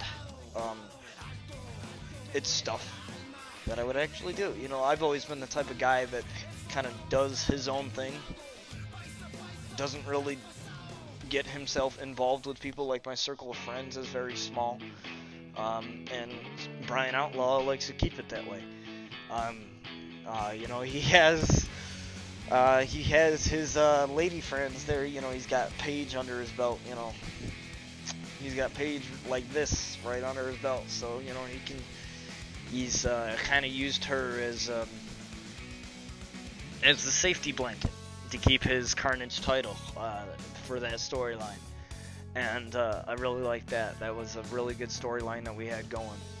But, you know, those are kind of some of the questions that I got, and I just thought I'd answer them real quick. But, you know, hopefully you guys enjoyed the Season 4 premiere of RCW. I know it's kind of unexpected because it's a Tuesday and I usually don't stream on these days, but I figured, you know, I have it. I have a lot of the storylines ready. I had stuff ready to go, and I don't know if I'll be streaming on Wednesday or not. So, on the slim chance or the rough chance that I do, we'll probably do another episode of RCW, because we usually do 2 per week anyway. So we might do that, and then we'll have Friday for Lockdown. Lockdown's gonna be back, and that's gonna be real fun, because I know a lot of people that come to the channel for the purpose of wrestling. So, you know, as far as Miles Anderson's Madden 19 career, we'll continue that too as well. Hopefully you guys really enjoyed you guys seen the pay-per-view logos for Season 4 for this season. Anarchy and Riot. Let me know if you guys want to actually see the arenas of those, because I might take a few screenshots. The Xbox is amazing at taking the screenshot features, and I might actually use that um, to take some shots of the arena so that you guys can sort of see a sneak peek of the arena, see how it really plays out, and see how it looks. I love creating the arenas. I think that's one of my favorite things to do when it comes to the RCW stuff, and actually having a permanent logo that we're not changing every season is great. So that's really awesome. And just a quick plug here. My buddy John does his own wrestling show. You can catch it on YouTube. He tapes his, and he does a really good job with the editing. He's a video junkie. He knows what he's doing with that stuff better than I do. But his show is pretty entertaining. He's still doing the tournaments right now with episode 6 of the UWGP series. That's awesome. I can't wait to check that out. He always that's why I highly recommend you join the Discord, because he's always posting the announcements in there. Like, he'll post in the announcements when that new episode comes out. Definitely subscribe to his channel if you like wrestling, because he does a really good job. Like, some of the custom superstars that he has in that are insane. Are crazy. You think mine are good? The fact that he puts actual music in there. So he's put, like, In This Moment in there and all this other stuff. It's just amazing, like, how well it's done. And it takes him a long time to edit those and get those together. So it's definitely worth checking out. It's probably one of the it's probably one of the craziest things I've ever seen on YouTube in terms of how in depth it is and how much goes into that. And that's just like the editing that's done. Like, that's not including the storylines or whatever else he's gonna do. That's not including that stuff. That's just, you think, the storylines here and everything that I do,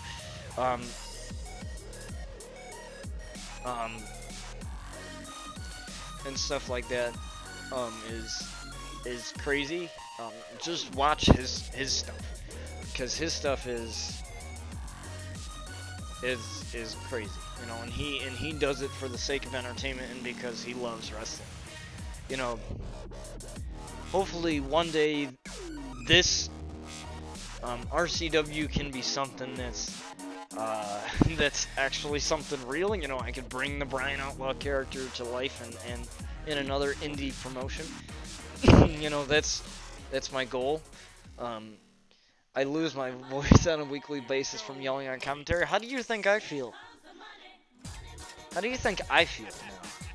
I have to stream this for an hour and a half. You have time to like, I mean, I'm not dissing you or anything, but like, you have time to like rest your voice. I do this live. And a lot of you asked, like, why I do it the way I do it, why I do it live, and it's because, I mean, it's kind of, for me, I like being in the action and seeing it as it's happening, and you guys being able to see my reactions through the face cam, and you guys reacting to it is insane. And the feedback that I've received from the Forsaken pay-per-view has been amazing, and I can't wait for this season to reach its full potential. The first couple episodes maybe but as we get further into the season, I guarantee you guys are gonna like it.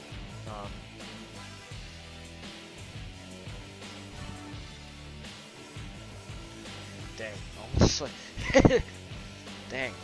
Hopefully you're all right, because I literally sliced my thumb the other day. I don't even know how it happened. Okay, sometimes when I hurt myself, I have no idea how it happens. Like, my knee will buckle and I'll end up falling, and I don't know why it does that, but it just does, because I got like old man knees. But but it is what it is. So thank you for the entertaining discussion that we had today, and just a phenomenal Season 4 premiere. Like I said, we had Luna Outlaw win against Ember Moon there. We had the Outlaws win against Chad Gable and Bobby Roode there. We had Violet Knight finally get her revenge against Paige in an Extreme Rules match. Triple H beat Rob Van Dam in that little promo there. We had Jax Donovan making his debut and Rob Van Dam making his debut against Randy Orton, although coming up short. But, you know, more exciting matches are to be done here on RCW. This is only the beginning. We're already at Season 4. It's insane. Never would I ever thought that we would be at Season 4 right now. It's insane. I think Season 3 and Season 2 were probably the best.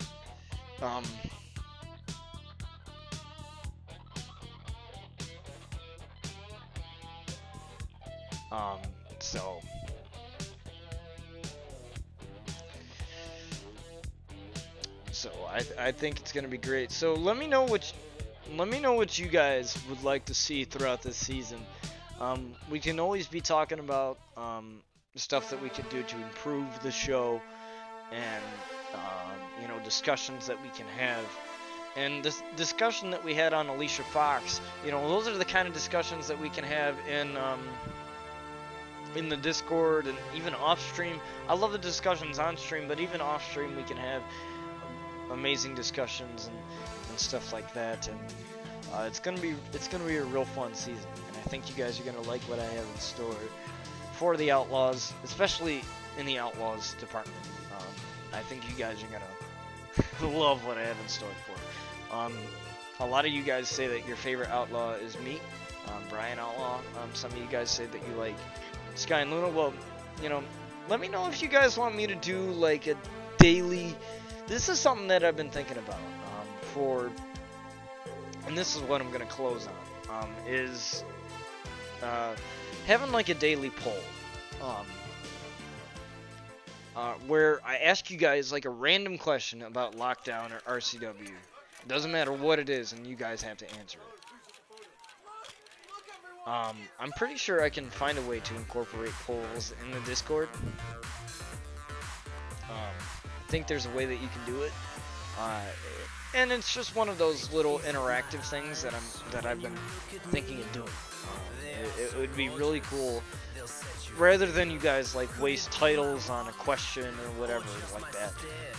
I think having it in the Discord would like spark up discussion about a lot of things. It can be about RCW, it can be about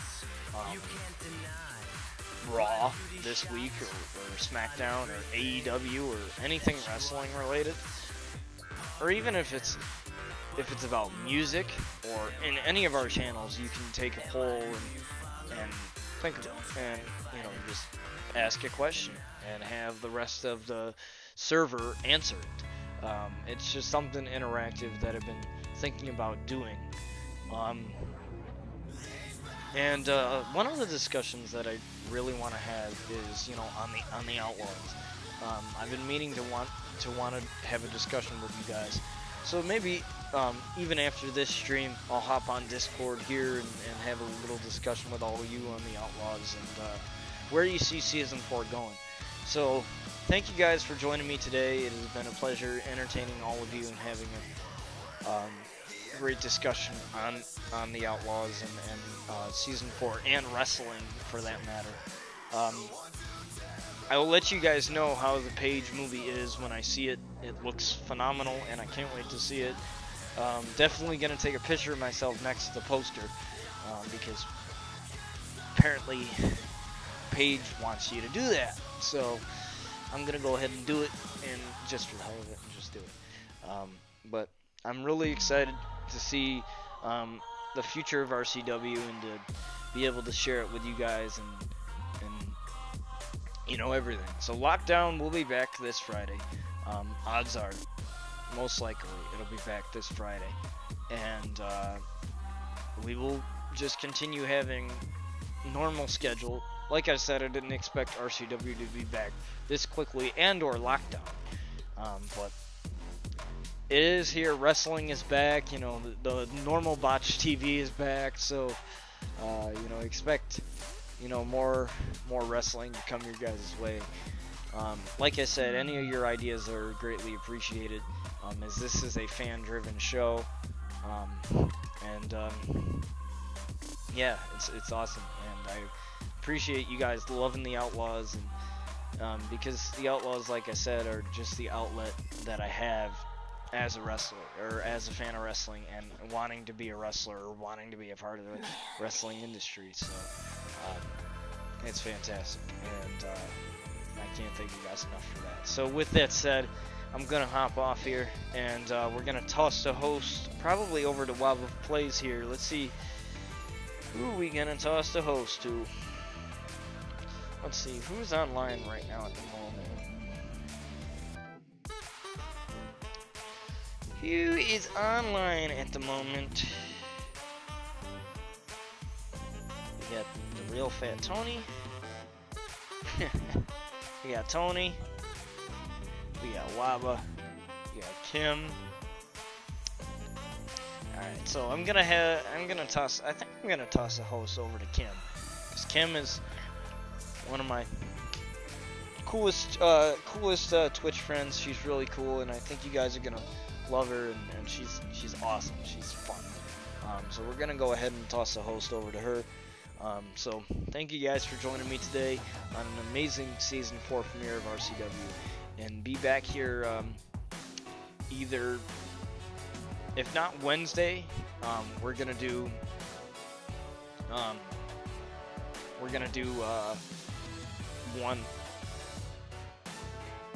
We're gonna do one on Friday. We're gonna do Lockdown on Friday. If I don't stream on Wednesday, it's alright. I'll find another day to make up for it. You know, it's no big deal. And I'll let you guys know in the Discord if whether or not I will be streaming either way, whether it's no stream or the stream is on. So you guys will know. So thank you guys for joining me today, and we're gonna toss over a host to Kim here.